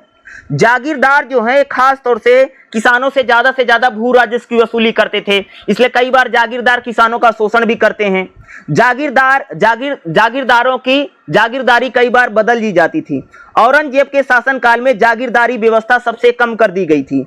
ठीक है, अगर मैं जागीरदारी को देखो, जागीरदारी और मनसबदारी लगभग सेम है। जागीरदारी और इक्ता है भाई, अगर बात करूं जागीरदारी और इक्ता व्यवस्था लगभग सेम है। जागीरदारी में भी आपको बादशाह से एक जमीन का टुकड़ा मिल जाता है जिससे किसानों पर आपको खेती करवानी है, और इक्ता व्यवस्था में भी यही चीज चलती है। तो मुझे लगता है जागीरदारी व्यवस्था बहुत इंपॉर्टेंट है, क्योंकि मुझे लगता है इस बार आपके एग्जाम में अगर मान लो बाई चांस अगर आपसे इक्ता व्यवस्था पूछ लिया, तो इक्ता में भी मैं आपको वही चीजें लिख करके आनी जो मैं आपको जागीर में बता रहा हूं, बस वहां नाम बदल देना, जागीर की जगह इक्ता कर देना, यही करना है। लगभग दोनों सेम ही हैं। ठीक है, और ये इंपॉर्टेंट ही मैं आपको में करवाऊंगा। ठीक है, ओके। अगला जो हमारा चैप्टर रहेगा भाई मेरे, काफी इंपॉर्टेंट चैप्टर है, इससे आपके एग्जाम में क्वेश्चन आ सकता है, वास्तुकला एवं चित्रकला को लेकर के। देखो, मुगल काल में स्थापत्य कला, स्थापत्य मतलब समझते हो कि जो भवन बनवाए जाते हैं, जो किले बनवाए जाते हैं, जो मस्जिद, मकबरे, जैसे लाल किला है, कुतुब मीनार है, ठीक है, ताजमहल है, इसी को हम लोग क्या बोलते हैं, स्थापत्य कला या वास्तुकला कहा जाता है। जैसे लाल किला बनवाया गया है, ताजमहल बनवाया गया है, ठीक है, या जामा मस्जिद बनी है, ठीक है, या फतेहपुर सीकरी में या बुलंद दरवाजा वरवाजा जो सारी चीजें बनवाई गई हैं, इसी को हम लोग बोलते भाई मेरे वास्तुकला या स्थापत्य कला बोला जाता है। ठीक है, तो मुगलों के अधीन वास्तुकला एग्जाम में आए या स्थापत्य कला। स्थापत्य और वास्तुकला मतलब एक ही चीज होता है, जो भवन, मकबरे और निर्माण काम जो करवाया जाता है उसी को स्थापत्य कला बोलते हैं। तो आपके एग्जाम में मुगल काल के अधीन या वास्तुकला या आपसे स्थापत्य कला अगर आपसे पूछेगा तो यही सारी चीजें बताना। अगर मान लो बाई चांस चित्रकला आ गई तो भाई मेरे जो भवन बनवाए जाते थे, इसी के ऊपर चित्रकारी की जाती थी, इसी के आधार पर इसी के ऊपर फूल पत्ती वत्ती बनाई जाती थी, या कुरान की जो आयतें हैं वो लिखवाई जाती थी। ठीक है, उसी को चित्रकला बोलते हैं। तो मुगलों के अधीन वास्तुकला या स्थापत्य कला को हम लोग पढ़ेंगे। ठीक है, क्योंकि ये मुझे लगता है इंपॉर्टेंट हो सकता है और आपके एग्जाम में आ सकता है। देखिए, मुगल काल में स्थापत्य कला भारतीय कला का एक स्वर्णिम अध्याय है। इसमें कह सकते कि भवन बनवाना, मस्जिदें बनवाना, मकबरे बनवाना आज भी अपनी भव्यता और सुंदरता के लिए बहुत फेमस है। मुगल स्थापत्य या वास्तुकला का सबसे अच्छा नमूना हम ताजमहल को देखते हैं, जो 7 अजूबों में से एक है और पूरी दुनिया में कह सकते हैं कि अपने लिए बहुत ही प्रसिद्ध है। अगर मैं मुगल स्थापत्य कला या वास्तुकला की बात करूं तो मुगल काल में इस्लामी, फारसी, तुर्की और भारतीय शैली का प्रयोग किया जाता था भवन वन को बनाने में। यानी मुगल काल में जो स्थापत्य कला है या जो वास्तुकला है उसमें इस्लामी, फारसी, तुर्की या भारतीय शैलियों का प्रयोग किया गया है। अगर मैं मुगल स्थापत्य कला या वास्तुकला की बात करूं तो इसमें भवन का प्रत्येक भाग संरचना के आधार पर अलग होता है। अगर मुगल काल में देखोगे जो स्थापत्य कला, उसमें गुम्मद का बड़ा प्रयोग होता है। भाई गुम्मद जो बनती है, जैसे मंदिर के ऊपर जो बना होता है या मस्जिद के ऊपर जो चीज बनी तो उसको बोलते गुम्मद। गुम्मद और मेहराब और मीनार का प्रयोग खूब किया जाता था।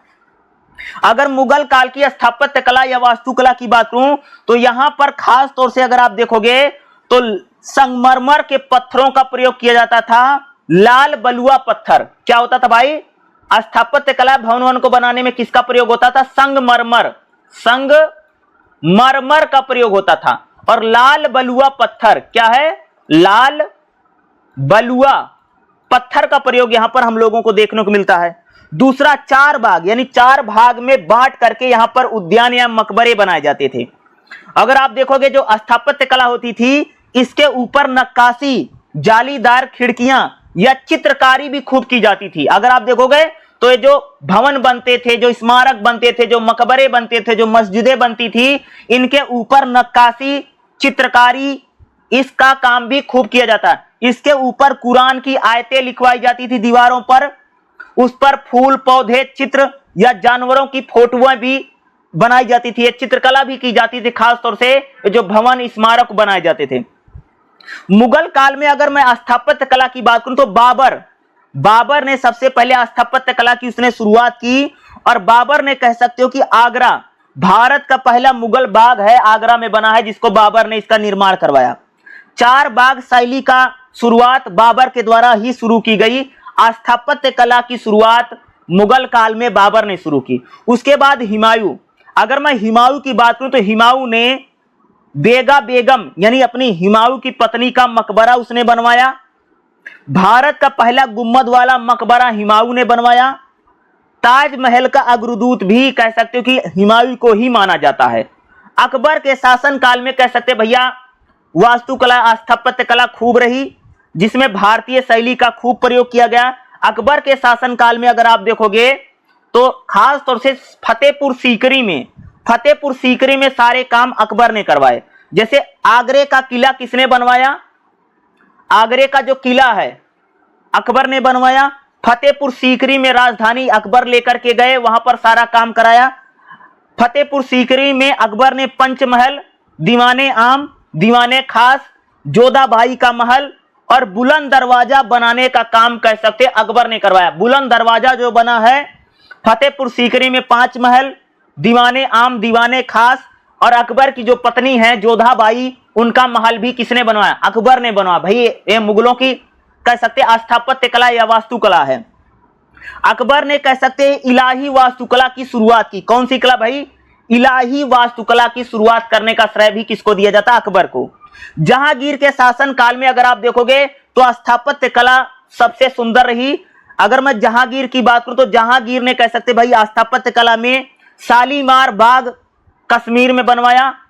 नूरजहां के लिए कह सकते उन्होंने ऐसा मकबरा बनवाया जिसे संगमरमर से बना हुआ है, जिसे हम आगरे का मकबरा भी कहा जाता है। आगरे का कह सकते भाई कह सकते हो कि मकबरा बनवाया। शाहजहां के शासनकाल में, शाहजहां के शासनकाल को मुगल स्थापत्य कला का स्वर्ण काल कहा गया।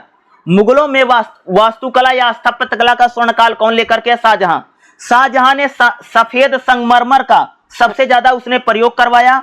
शाहजहां के शासनकाल में जाली कालीग्राफी या गुम्मद का प्रयोग होने लगा। शाहजहां के शासनकाल में शाहजहां ने ताजमहल आगरे का बनवाया मुमताज की याद में, जिसमें सफेद संगमरमर, जालीदार सुंदर जाली और पिचकारी का प्रयोग है।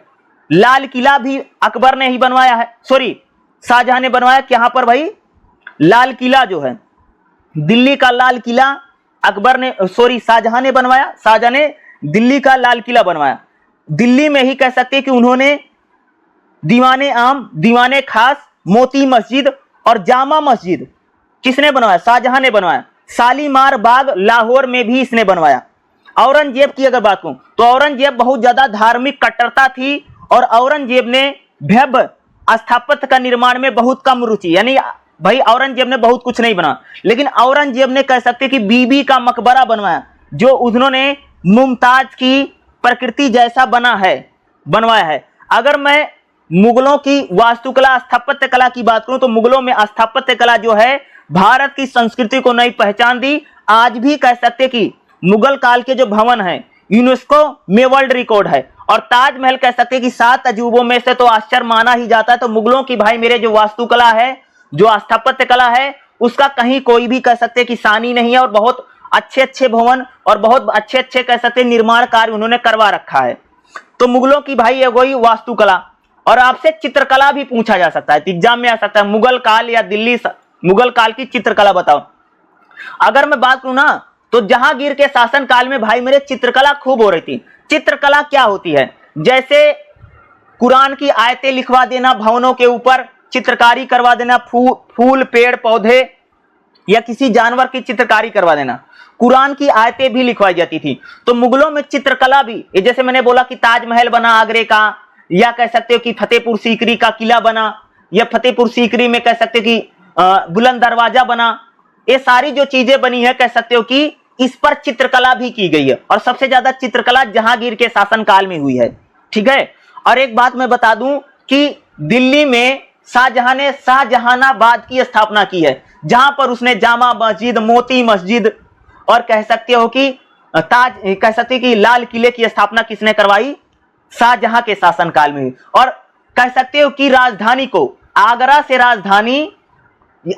राजधानी दिल्ली कौन लेकर के आया? तो शाहजहां लेकर के आया था। और दिल्ली में आकर के उन्होंने शाहजहानाबाद की स्थापना करवाई। यहां पर उसने कह सकते दीवाने आम, दीवाने खास और महल वहालों के काफी महल बनवाए। तो दिल्ली में जो स्थापत्य कला है, ध्यान रखना, दिल्ली में जो भी बना है बढ़िया, और आगरे में या कह सकते फतेहपुर सीकरी में जो कुछ बना है, ये मुगलों की स्थापत्य कला या मुगलों की भैया कह सकते हैं कि वास्तुकला का ही उत्तम नमूना है। तो भाई मुगलों की वास्तुकला या स्थापत्य कला या आपसे चित्रकला वाला क्वेश्चन एग्जाम में पूछा जा सकता है। और मुझे लगता है कि 17वां चैप्टर बहुत इंपॉर्टेंट चैप्टर है और इससे क्वेश्चन आने की भाई ज्यादा से ज्यादा संभावना रहेगी। संगमरमर के पत्थरों का प्रयोग खूब हुआ, सफेद संगमरमर और लाल बलुआ पत्थर का प्रयोग कह सकते हैं कि मुगल काल में स्थापत्य कला में या वास्तुकला में खूब सारा यहां पर प्रयोग किया गया। तो काफी इंपॉर्टेंट है, इसको जरूर करके जाइएगा। चलिए भाई अगला चैप्टर देखते हैं जो जो इंपॉर्टेंट होगा। ठीक है, देखिएगा अगला जो हमारा चैप्टर रहेगा ये भाई मेरे बहुत इंपॉर्टेंट चैप्टर रहेगा। चैप्टर नंबर 16वां रहेगा। क्या? भक्ति और सूफी परंपराएं, यानी भक्ति आंदोलन और सूफी आंदोलन क्या है, जिसमें हम लोग बात करेंगे भक्ति आंदोलन। देखो आप सबको बता दूं, खास तौर से जो भक्ति आंदोलन है ना, आप सबको पता होगा भाई जो हिंदू धर्म है उसमें बहुत सारी कुरीतियां आ गई थी, बहुत सारी बुराइयां आ गई हैं, जैसे जाति प्रथा है, छुआछूत है, सती प्रथा है, बलि प्रथा है। तो ये जो सामाजिक कुरीतियां या सामाजिक बुराइयों को दूर करने के लिए जो आंदोलन चला हिंदू धर्म में, उसे भक्ति आंदोलन कहते हैं। और भक्ति आंदोलन कैसा है? साहित्यिक आंदोलन है। इसमें अगर देखोगे जैसे कबीर हैं, मीराबाई हैं, सूरदास हैं, रसखान हैं, इन लोगों ने कह सकते कि छंद लिखे, दोहे लिखे और समाज को जागरूक किया कि भाई एक प्रकार से जाति पाति का भेदभाव मत कीजिए। ठीक है, अगर मैं बात हूं भाई हिंदू धर्म में अगर आप देखोगे मोक्ष पाना सबसे बड़ी बात माना जाता ना। आप सबसे सुना भी होगा कि कहा जाता कि भैया मोक्ष कैसे मिलेगा। मोक्ष का मतलब समझते हो कि आपको दोबारा जन्म लेना नहीं पड़ेगा। यही कहा जाता है भाई फलाने को मोक्ष मिल गया, यानी आप उसको दोबारा आकर के अवतार नहीं लेना पड़ेगा, दूसरा जन्म नहीं लेना पड़ेगा। जैसे आप सबको पता कि भाई हिंदू धर्म में कहा जाता है कि व्यक्ति कभी कुत्ता बनता है, कभी मनुष्य बनता है, कभी बैल बनता है, अलग अलग हमारा जन्म होता रहता है। और जब इंसान को मोक्ष मिल जाता तो उसको जन्म नहीं लेना पड़ता, सीधे स्वर्ग चला जाता है। और हिंदू धर्म में मोक्ष पाने के 3 रास्ते हैं। पहला ज्ञान के जरिए, भाई हर व्यक्ति ज्ञान के जरिए मोक्ष नहीं पा सकता है, क्योंकि हर कोई ज्ञानी तो नहीं हो सकता ना पढ़ लिख करके। दूसरा कर्म के जरिए, भाई हर कोई व्यक्ति अच्छे कर्म नहीं कर सकता, कभी किसी के कर्म खराब हो सकते हैं, तो कर्म के जरिए भी हर व्यक्ति कह सकते मोक्ष नहीं पा सकता। मोक्ष पाने का सबसे और सरल रास्ता भक्ति, यानी भक्ति के जरिए हर कोई व्यक्ति हिंदू धर्म में मोक्ष पा सकता है। यानी अब मोक्ष पाने से क्या होगा कि उस इंसान को बार बार क्या भाई जन्म नहीं लेना पड़ेगा। और कह सकते कि हिंदू धर्म में जो भक्ति आंदोलन है, कह सकते एक प्रकार से हिंदू धर्म में जो बुराइयां हैं, जो कुरीतियां हैं, उन बुराइयों और कुरीतियों को दूर करने के लिए यह पूरा भक्ति आंदोलन या पूरा भक्ति मूवमेंट चला है। ठीक है, अब हम लोग बात करते हैं कि भाई ये जो भक्ति आंदोलन है इसके उदय के क्या कारण है, क्या रीजन है जिस कारण से भक्ति आंदोलन हुआ। तो अगर बात करूं तो भक्ति आंदोलन की अगर मैं बात करूं तो भक्ति आंदोलन मध्यकालीन भारत में 8वीं से लेकर के 17वीं शताब्दी तक एक धार्मिक और सामाजिक आंदोलन है जो ईश्वर की उपासना यानी ईश्वर की भक्ति, प्रेम, समर्पण की बात करता है। और भक्ति आंदोलन के पीछे कह सकते हैं कई सारे कारण है। भारत में जो भक्ति आंदोलन के पीछे धार्मिक कारण है, भक्ति आंदोलन के पीछे सामाजिक कारण है और भक्ति आंदोलन के पीछे राजनीतिक और सामाजिक भी कारण हैं। अगर मैं भक्ति आंदोलन की बात करूं तो भक्ति आंदोलन का पहला उदय का कारण भैया धार्मिक कारण है। क्या है? भक्ति आंदोलन के उदय का पहला कारण क्या है? धार्मिक कारण कहा जा सकता है। कह सकते हैं कि हिंदू धर्म में जो ब्राह्मणवाद हो गया था और हिंदू धर्म में जो कर्म कांड था ये बहुत महंगे हो गए थे, पूजा पाठ बहुत महंगा हो गया था। और कह सकते हैं हिंदू धर्म में जिस प्रकार से अंधविश्वास थे, इन अंधविश्वासों और धार्मिक कुरीतियों को दूर करने के लिए भक्ति आंदोलन चलाया गया। और भक्ति आंदोलन के जरिए ईश्वर की उपासना को आसान बनाया। भक्ति आंदोलन ने यह संदेश दिया कि ईश्वर को प्रेम और भक्ति के जरिए पाया जा सकता है और ईश्वर के लिए आपको बड़े बड़े अनुष्ठान, बड़े बड़े पूजा पाठ करने की कोई आवश्यकता नहीं है। यानी ईश्वर प्रेम और भक्ति के जरिए व्यक्ति किसी भी इंसान को ईश्वर को पाया जा सकता है। तो यह भी एक बहुत बड़ा कारण है क्या भाई मेरे, भक्ति आंदोलन का। इस्लाम में एकेश्वरवाद का प्रभाव देखो, हिंदू धर्म में जब भक्ति आंदोलन चला तो उसमें एक ईश्वर पर बहुत बल दिया गया, क्योंकि आप सबको पता भाई हिंदू धर्म में बहुदेववाद है। बहुदेववाद मतलब समझते बहुत सारे देवी देवताओं की पूजा करना। अगर आप देखोगे भाई हिंदू धर्म में तो कोई राम की पूजा करता है, कोई कृष्ण की पूजा करता है, कोई हनुमान की पूजा करता है, कोई दुर्गा जी की पूजा करता है, इसको बोलते बहुदेववाद। अगर आप देखोगे दूसरी तरफ जो इस्लाम है, मुसलमानों में देखोगे तो इस्लाम सिर्फ अल्लाह को मानता है, बाकी कुछ नहीं। तो हिंदू धर्म में भी धार्मिक कारण था कि भाई हमको भी एक ही भगवान को मानना है ताकि धार्मिक एकता कायम हो सके। तो भक्ति आंदोलन के उदय का पहला कारण क्या भाई, धार्मिक कारण है। भक्ति आंदोलन के उदय होने का दूसरा भाई सामाजिक कारण है, और सामाजिक कारण ही कह सकते हैं सबसे बड़ा कारण है। ठीक है, सामाजिक कारण।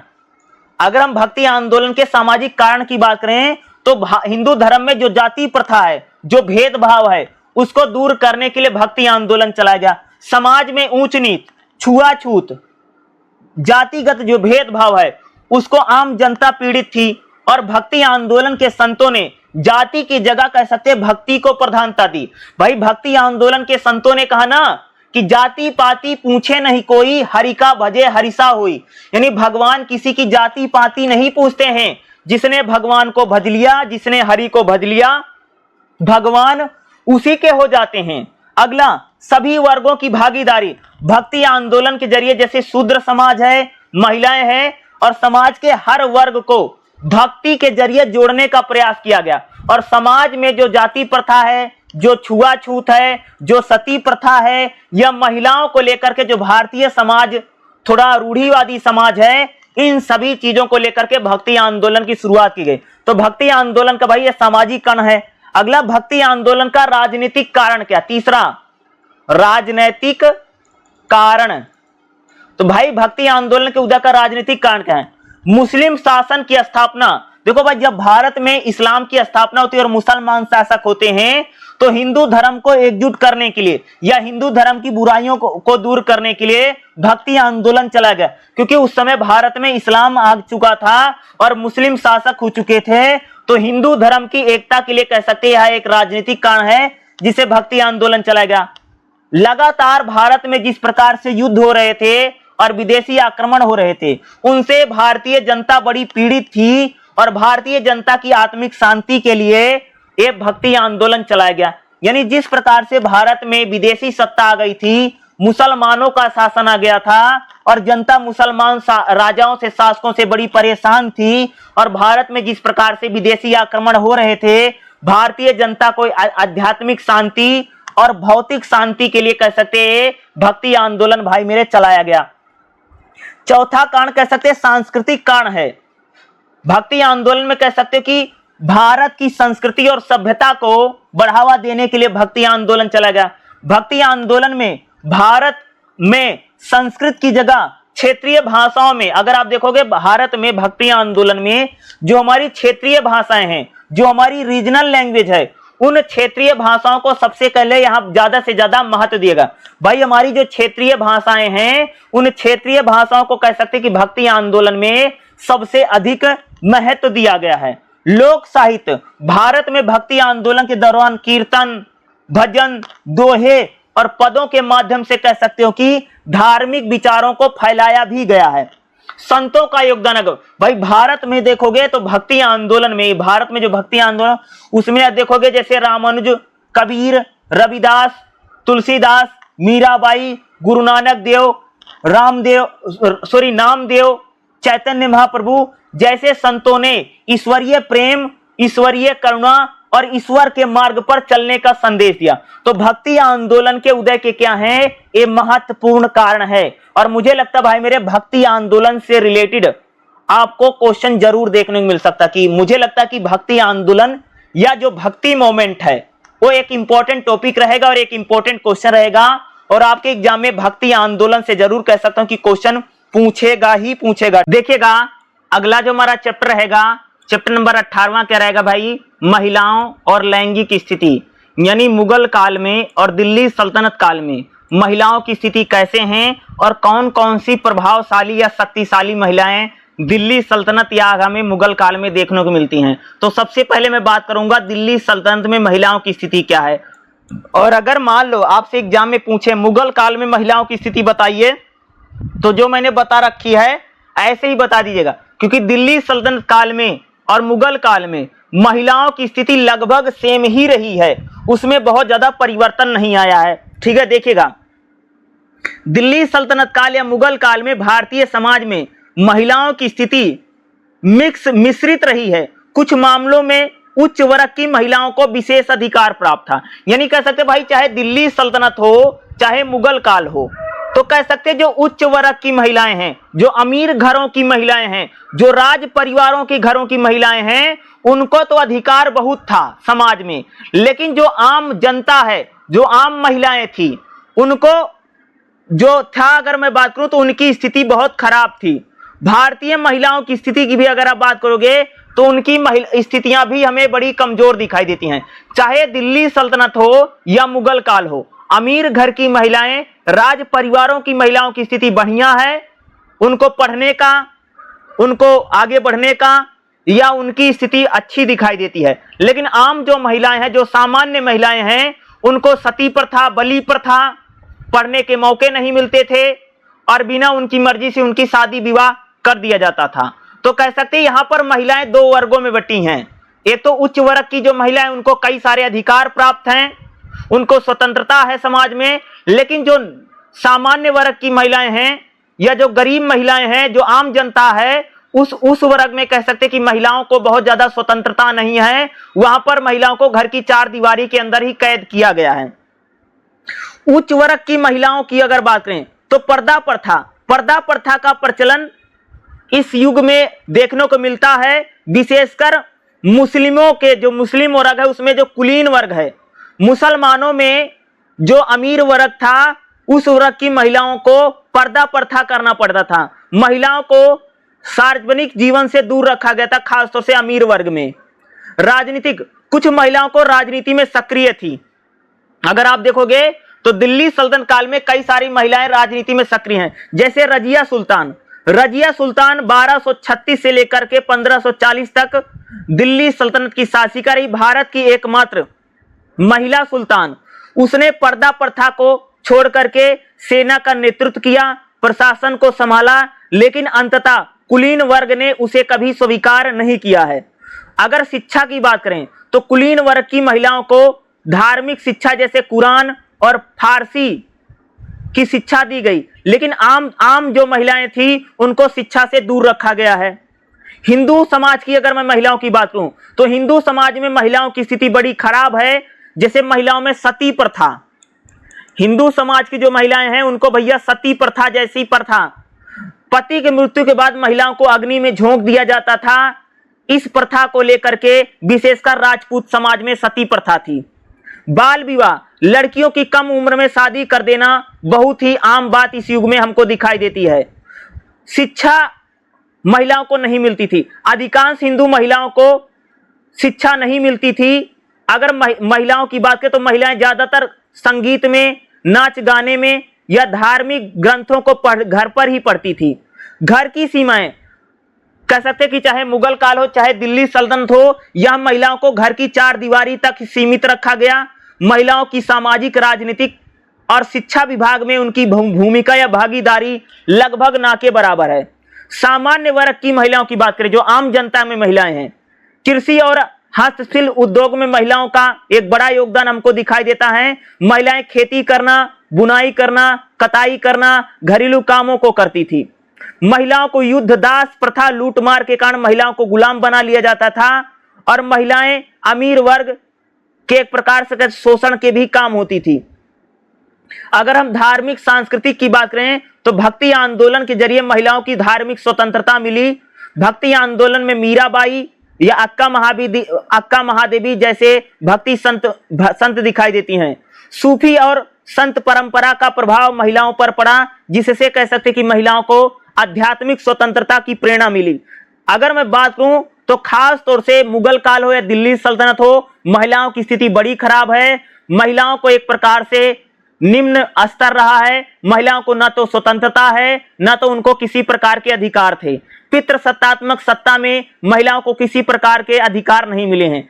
कह सकते हैं कि जो उच्च वर्ग की महिलाएं हैं उनको थोड़ी बहुत स्वतंत्रता का अधिकार जरूर है, लेकिन जो सामान्य महिलाएं हैं उनकी स्थिति जस की तस बनी हुई है। घर की चार दीवारी के अंदर कैद हैं, पति या पिता पर आश्रित हैं, और कह सकते घर से बाहर उनको जाने की आजादी नहीं है। घर में चूल्हा चौका बर्तन यहीं तक महिलाएं सीमित हम लोगों को दिखाई देती हैं। लेकिन फिर भी कह सकते हो कि मुगल काल में रजिया सुल्तान जो शासिका बनती है, साथ में नायिका देवी और रुद्रमा देवी या भी अपनी शासन सत्ता को संभालती हैं। यानी रजिया सुल्तान हो या नायिका देवी हो या रुद्रमा देवी हो, वो ऐसी महिलाएं हैं जो राज परिवारों की थी। इनकी स्थिति बेहतर है और इनको शासन सत्ता संभालने का मौका भी मिलता है। नायिका देवी या रुद्रमा देवी दोनों ही दक्षिण भारत की प्रभावशाली महिलाओं में इनका नाम आता है, जिन्होंने अपने कह सकते कि शासन प्रशासन में इन्होंने अपनी महत्वपूर्ण भूमिका निभाई है। अगला क्वेश्चन अगर मैं बात करूं तो भाई मुगल हरम क्या है? मुगल हरम का मतलब आप ये समझ लीजिए कि मुगल काल में जो मुगल बादशाह है, मुगल बादशाह की जो माँ है, जो बहनें हैं, जो उनकी बीबियां हैं, यानी उनकी जो वाइफ पत्नियां रहती थी या उनकी वो जहां रहती थी, उसे मुगल हरम बोला जाता था। मुगल हरम एक प्रकार का ऐसा कह सकते भाई किला है जहां पर मुगल खानदान की जो शाही महिलाएं थी उनको रखा जाए। जैसे बादशाह की माँ, बादशाह की बहन, बादशाह की बेटी या बादशाह की जो और सगे संबंधी महिलाएं होती थी या बादशाह की जो पत्नियां होती थी मुगल काल में, वो जिस कह सकते जिस महल में रहती थी उसी को मुगल हरम कहा जा रहा। यानी मुगल हरम एक प्रकार से कह सकते हो कि प्राइवेट पैलेस है, यानी जहां पर या कह सकते बेडरूम कह सकते हो, बादशाह का बेडरूम जहां है, जहां पर वो अपनी बीवियों और बेगमों के साथ रहता था, वहीं पर उसकी माँ, बहन, बेटियां सभी वहां पर रहती थी। इसी को भैया कह सकते हैं मुगल हरम। मुगल हरम एक प्रकार से कह सकते पवित्र शब्द है, जहां पर बताया जाता कि यहां पर मुगल खानदान की जो प्रभावशाली महिलाएं हैं या कह सकते हैं जो बादशाह की माँ है, जो पत्नी है, जो बहनें हैं, वो जहां पर रहती थी उसे मुगल हरम कहा जाता था। और मुगल काल में अगर आप देखोगे जो नूरजहां, चांद बीबी, उमाबाई और मीराबाई जैसे हमें कुछ प्रभावशाली महिलाएं देखने को मिलती हैं। नूरजहां की बात करूं, चांद बीबी की बात करूं तो इन्होंने राजनीति में अपनी एक बड़ी भूमिका निभाई है। नूरजहां कह सकते भाई मेरे शाहजहां के साथ अगर बात करोगे तो नूरजहां भी देखती हैं, इनका कह सकते दरबार की राजनीति में, मुगल दरबार में काफी योगदान रहा नूरजहां का। चांद बीबी भी कह सकते एक प्रकार से अपनी शासन सत्ता को संभाल चुकी हैं। तो मुगल काल में भी कुछ प्रभावशाली महिलाएं रही हैं, यानी जिनका राजनीति और समाज में एक बड़ा योगदान, जैसे मीराबाई भक्ति आंदोलन की महत्वपूर्ण संस्थाती हैं। तो ये है चांद बीबी और नूरजहां कह सकते इन्होंने राजनीति में अपनी भूमिका निभाई है। तो राज दरबार की जो महिलाएं हैं या जो अमीर वर्ग की महिलाएं, उनको तो स्वतंत्रता है कह सकता हूं, लेकिन जो आम महिलाएं हैं मुगल काल में अगर आप देखोगे तो उनको किसी प्रकार की स्वतंत्रता हमको नहीं दिखाई देती है, न तो उनको पढ़ने लिखने का कोई भी अधिकार नहीं है, वो तो घर की चार दीवारी के अंदर ही कैद है। लेकिन जो कह सकते कि अमीर वर्ग की महिलाएं हैं, अमीर खानदान की महिलाएं हैं, उनको जरूर स्वतंत्रता हम लोगों को यहाँ पर देखने को मिलती है। तो भाई मेरे काफी इंपॉर्टेंट है और इस चैप्टर से आपको एग्जाम में क्वेश्चन जरूर आएगा। अगला जो हमारा चैप्टर रहेगा, चैप्टर नंबर 6 रहेगा मुगल साम्राज्य, औरंगजेब से लेकर अकबर से लेकर के औरंगजेब तक। इसमें हम लोग बात करेंगे मुगल राजपूत संबंध। ये इंपॉर्टेंट क्वेश्चन हो सकता है। और दूसरा इसमें अगर इंपॉर्टेंट बनेगा वो मुगल मराठा, ये भी आपसे पूछा जा सकता है। मुगल राजपूत या मुगल मराठा संबंध आपसे पूछे जा सकते हैं, ठीक है। तो चलिए हम इसको करते हैं भाई। मुगल राजपूत संबंधों को लेकर के मैं आप सबको बताता हूं, क्योंकि ये प्रीवियस ईयर में भी काफी पूछा गया और इस बार भी हो सकता है कि ये लोग आपसे पूछ सकते कि भाई मुगल मराठा, मुगल राजपूत संबंध की बात करेंगे, ठीक है। कि भाई हर मुगल जो बादशाह उसके समय राजपूतों के साथ कैसे, राजपूत मतलब समझ लो भाई राजस्थान के साथ कैसा रिलेशन है इन लोगों का। तो मुगल राजपूत संबंध देखिए, सुनिएगा। मुगल साम्राज्य और राजपूतों के संबंधों की अगर हम लोग बात करें तो मध्यकालीन इतिहास में बहुत ही महत्वपूर्ण है। ये संबंध संघर्षपूर्ण भी रहे भाई मुगलों में, और देखोगे राजपूतों में लड़ाई भी होती थी, ठीक है। बाद में इनमें समझौता भी हो गया, सहयोग भी होता था। मुगल राजपूतों में हमें वैवाहिक संबंध भी देखने को मिलते हैं। खास तौर से अकबर के शासनकाल में मुगल और राजपूतों में वैवाहिक संबंध हो रहे हैं और मुगल राजपूतों में लड़ाई भी होती रहती भाई, अकबर और महाराणा प्रताप में तो लड़ते भी रहते हैं। इनमें कभी समझौता हो जाता है, कभी शादी का संबंध भी बन जाता है। तो इस प्रकार के कुछ मुगल राजपूतों में संबंध रहे हैं। पहला अगर बात करें तो बाबर और हुमायूं के समय मुगल राजपूत संबंध कैसे हैं, तो कह सकते भैया बाबर और हुमायूं के समय मुगलों और राजपूतों में हमेशा टकराव के, युद्ध के संघर्ष रहे हैं। बाबर की अगर बात करूं तो बाबर ने खानवा की लड़ाई में 1557 में, चंदेरी में 1558 में युद्धों में राजपूतों को हराया, विशेषकर राणा सांगा। यानी कह सकते कि बाबर के साथ मुगलों के जो संबंध हैं, यानी कह सकते कि राजपूतों के साथ मुगलों के जो संबंध है वो अच्छे नहीं रहे। खासतौर से शुरू में राणा सांगा को हराया, खानवा का युद्ध और चंदेरी की युद्ध बताता है कि मुगलों और राजपूतों में जो शुरुआती संबंध है बाबर के समय वो अच्छे नहीं रहे, इसमें युद्ध होते रहे। हुमायूं की अगर बात करो तो राजपूतों के साथ इन्होंने सीधी टक्कर हुमायूं की कम हुई है, क्योंकि इसका समय शेरशाह सूरी के साथ ज्यादातर संघर्ष है। हुमायूं का जो संघर्ष है भैया शेरशाह सूरी के साथ संघर्ष है। जब हुमायूं शासक बना तो उस समय कह सकते हो कि राजपूतों के साथ इसका सामना कम हुआ। अकबर के शासनकाल की अगर बात करें, क्योंकि अकबर ही सबसे इंपॉर्टेंट है, अकबर की अगर बात करूं तो अकबर के साथ जो संबंध है, अकबर ने राजपूतों के साथ अच्छे संबंध रखे और सहयोग की नीति अपनाई। जैसे अकबर ने कई राजपूत राजाओं को मुगल दरबार में उच्च मनसब दिया। भाई अकबर जो था बड़ा ही चालाक आदमी था, एक बड़ा ही चालाक शासक है कह सकते हो कि इसने अपने दरबार में कई सारे मुगल राजाओं को उच्च पद पर रखा और कह सकते कि अकबर ने कई सारे अपने सहयोगी भी बनाए।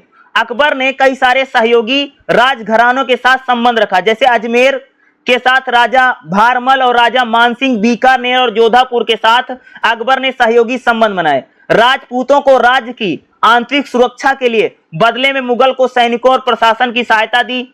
अकबर ने कह सकते हो कि राजपूतों के साथ भाई मेरे वैवाहिक संबंध भी स्थापित किए। अकबर ने राजपूतों के साथ वैवाहिक संबंध स्थापित किए। अकबर ने राजा भारमल की बेटी हरकाबाई यानी जोधाबाई से विवाह किया। इसने हिंदू और मुसलमानों में धार्मिक सहयोग को बढ़ाया। जोधाबाई से अकबर के पुत्र जहांगीर हुआ, जिसे सलीम माना जाता है। धार्मिक सहिष्णुता, अकबर ने एक नया धर्म दीन इलाही का शुरुआत की और अकबर ने हिंदुओं पर लगने वाला जो कर है जजिया हटा दिया। सभी धर्मों के प्रति अकबर का जो नजरिया है वो सम्मानजनक है। जहांगीर के शासनकाल की बात करें, राजपूतों के साथ कैसे संबंध है। जहांगीर के शासनकाल में राजपूतों के साथ अच्छे संबंध बनाए। राजा मानसिंह और उनके वंशज को मुगल दरबार में महत्वपूर्ण पदों पर रखा। कई राजपूत राजकुमारियों के साथ मुगल बादशाहों के हरम में रहती थी। खास औरंगजेब के शासनकाल में राजपूतों के साथ कैसे संबंध है। औरंगजेब की कट्टर नीति के कारण राजपूतों के साथ संबंध खराब हुए।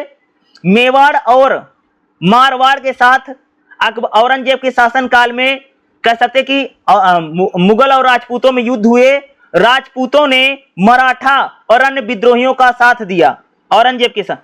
मुगल राजपूतों में सहयोग का क्या भाई, मुगल और राजपूतों में जब सहयोग बढ़ा तो उत्तरी और पश्चिमी भारत में अस्थायित्व मिला। मुगल सेना में कुशलता और बहादुर सैनिक मिले और स्थानीय राजनीति में स्थिति मजबूत हुई। अकबर के शासन काल में कह सकते हो कि मुगल राजपूत संबंध अच्छे रहे। औरंगजेब के शासन काल में मुगल राजपूत संबंध कमजोर हुए और कह सकते हैं कि खास तौर से मुगल राजपूत जो संबंध है उनमें कभी सहयोग है, कभी युद्ध है, कभी लड़ाई है। इस प्रकार के संबंध कह सकते हैं कि हम लोगों को मुगल राजपूत संबंध देखने को मिलते हैं। कभी उनमें सहयोग है और अकबर के शासन काल में एक अच्छा संबंध मुगल राजपूतों में देखने को मिलता है, जहां पर वैवाहिक संबंध भी मुगलों और राजपूतों में स्थापित होते हुए भी हम लोगों को यहां पर देखने को मिलता है। तो भाई मुगल राजपूत संबंध बहुत इंपॉर्टेंट है, जो आपके एग्जाम में पूछा जा सकता है या इसके आने की संभावना कह सकता हूं कि भाई मेरे ज्यादा रहेगी। देखिएगा अगला जो हमारा चैप्टर रहेगा, चैप्टर नंबर 11वां क्या रहेगा भाई मेरे, ग्रामीण समाज।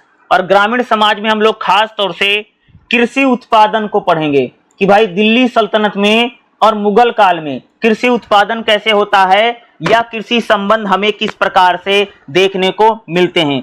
तो कृषि संबंध या कृषि उत्पादन मुगल काल या दिल्ली सल्तनत की बात करें, या कह सकते भाई मेरे जब से आपसे एग्जाम में पूछेगा कि 13वीं और 14वीं शताब्दी में कृषि या कृषि संबंध को लेकर के इंपॉर्टेंट क्वेश्चन आ सकता है। कृषि संबंध एक इंपॉर्टेंट है और कृषि को लेकर के क्वेश्चन एग्जाम में पूछा जा सकता है। तो देखिएगा, मुगल काल या दिल्ली सल्तनत कह लीजिए या कह लीजिए भाई 13वीं 14वीं शताब्दी में कृषि संबंध, 13वीं 14वीं शताब्दी दिल्ली सल्तनत काल में अगर बात करूं कृषि संबंध की, तो भारत में कृषि व्यवस्था में बड़े परिवर्तन हुए, क्योंकि तुर्कों ने भूमि कर ग्रामीण ढांचे में एक परिवर्तन किया।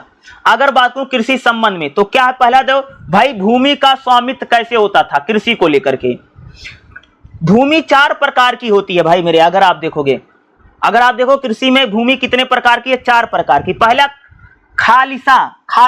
खालसा भूमि, खालसा भूमि यानी जो राजा की भूमि होती थी, जो सरकारी भूमि होती थी, इसको खालसा भूमि कहा जाता था। एक भूमि थी इक्तादारी भूमि, यानी जो इक्ता के रूप में भूमि दी जाती थी और इक्तेदार उससे कह सकते कर की वसूली करता था, उसको इक्तादारी भूमि कहते हैं। एक है मुक्त भूमि या इनाम भूमि, अगर मान लो बादशाह या शासक ने किसी को इनाम के रूप में भूमि दे दी है, उसको मुक्त या इनाम भूमि बोलते हैं, उससे राजस्व की वसूली नहीं की जाती थी। अगली है भूमि का स्वामित्व, भैया किसान जो भूमि जोतते थे, परंतु भूमि का मालिक राजा या राज्य होता था। किसान स्वतंत्र नहीं थे, उन्हें राजा को कर देना पड़ता था, और कभी कभी कर जो होते थे वो बहुत जबरदस्ती के साथ लिए जाते थे।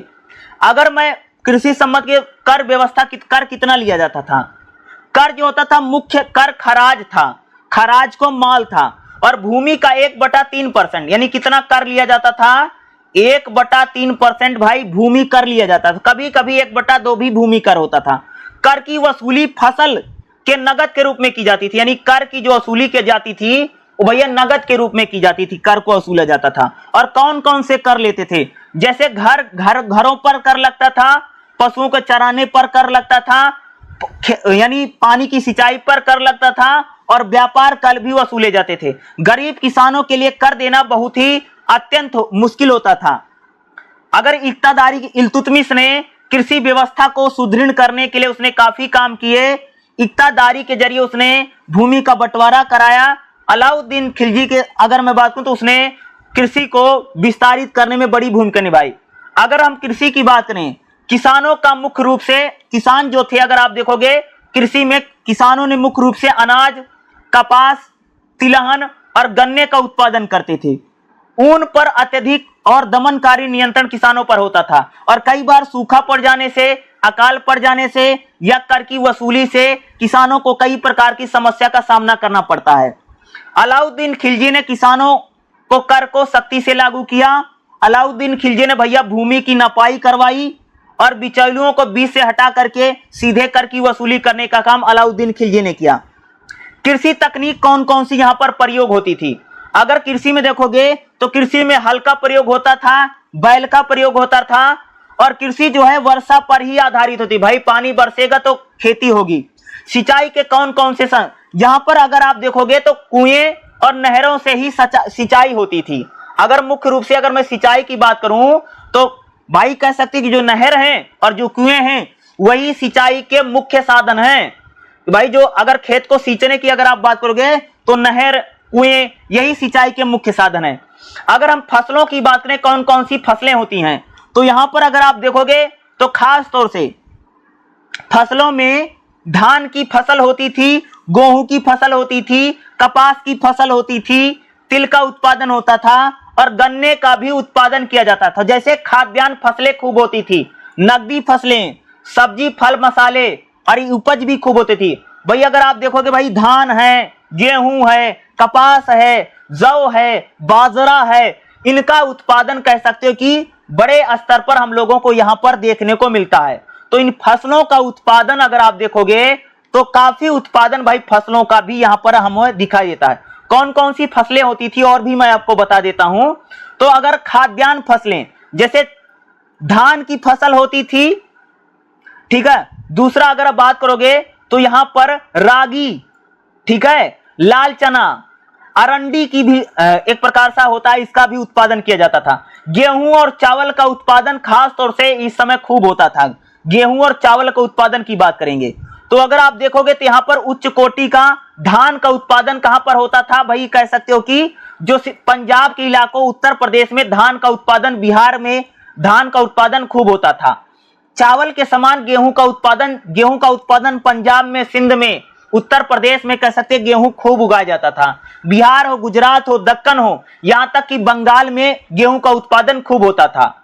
जौ का उत्पादन भी खूब होता है। इलाहाबाद, अवध, आगरा, अजमेर, दिल्ली, यहां पर जौ का उत्पादन होता था। कुछ अपवादों को छोड़कर के मोटा अनाज का उत्पादन जैसे ज्वार और बाजरे का उत्पादन भी खूब होता था। यहां पर देखोगे जैसे चना, अरहर, मूंग, मोठ, उड़द, इस प्रकार से दालों का उत्पादन भी यहां पर खूब होता था। अगर हम लोग नकदी फसलों की बात करें तो गन्ने का उत्पादन, कपास का उत्पादन, नील और अफीम का उत्पादन भी इस समय खूब किया जाता था। किसका भाई? गन्ने का उत्पादन, कपास का उत्पादन, नील का उत्पादन और अफीम का उत्पादन भी मुख्य रूप से 16वीं 17वीं शताब्दी में बहुत तेजी से यहां पर हमको दिखाई देता है। ठीक है, गन्ना जो है वो अवध, आगरा, लाहौर, मुल्तान, इलाहाबाद के क्षेत्र में गन्ने का उत्पादन खूब होता था, गन्ना। उसी प्रकार से कपास का उत्पादन महाराष्ट्र, गुजरात, बंगाल के इलाकों में खूब किया जाता था। नकदी फसलों में नील का उत्पादन खूब किया जाता। नील जो है ये अवध, इलाहाबाद, अजमेर, दिल्ली, आगरा, मुल्तान, सिंध में नील का उत्पादन किया जाता था। भारत में अफीम का उत्पादन भी होता था। बिहार में, मालवा में, मुल्तान, लाहौर, बंगाल, गुजरात, राजस्थान में यहां पर कह सकते भाई अफीम का उत्पादन किया जाता था। तंबाकू का उत्पादन भी कहीं कहीं पर होता था। कॉफी का उत्पादन भी हमें दिखाई देता है। रेशा होता है, रेशम का उत्पादन भी यहां पर, तिलहन, तिलों का भी होता था। जैसे अरंडी, अलसी और तिलहन जैसी फसलों का उत्पादन भी होता था। सब्जी और मसाले का उत्पादन भी हमको दिखाई देता। खासतौर से अगर सब्जियों की बात करोगे तो खासतौर से पपीता और काजू जो इनका उत्पादन होता था। लीची और अमरूद का उत्पादन भी हमको दिखाई देता है। बेर का उत्पादन, लीची, खरबूजे और तरबूजे का उत्पादन भी कह सकते हो कि हम, नारियल का उत्पादन कह सकते हैं कि भाई तटीय इलाकों में, नींबू का उत्पादन, आम का उत्पादन, इस प्रकार के फलों का उत्पादन खूब होता था। अगर आप देखेंगे टमाटर का उत्पादन और खासतौर से मसालों में काली मिर्च, लौंग, इलायची, इसका उत्पादन, अदरक और हल्दी का उत्पादन भी कह सकते हैं कि बड़े लेवल पर किया जाता था।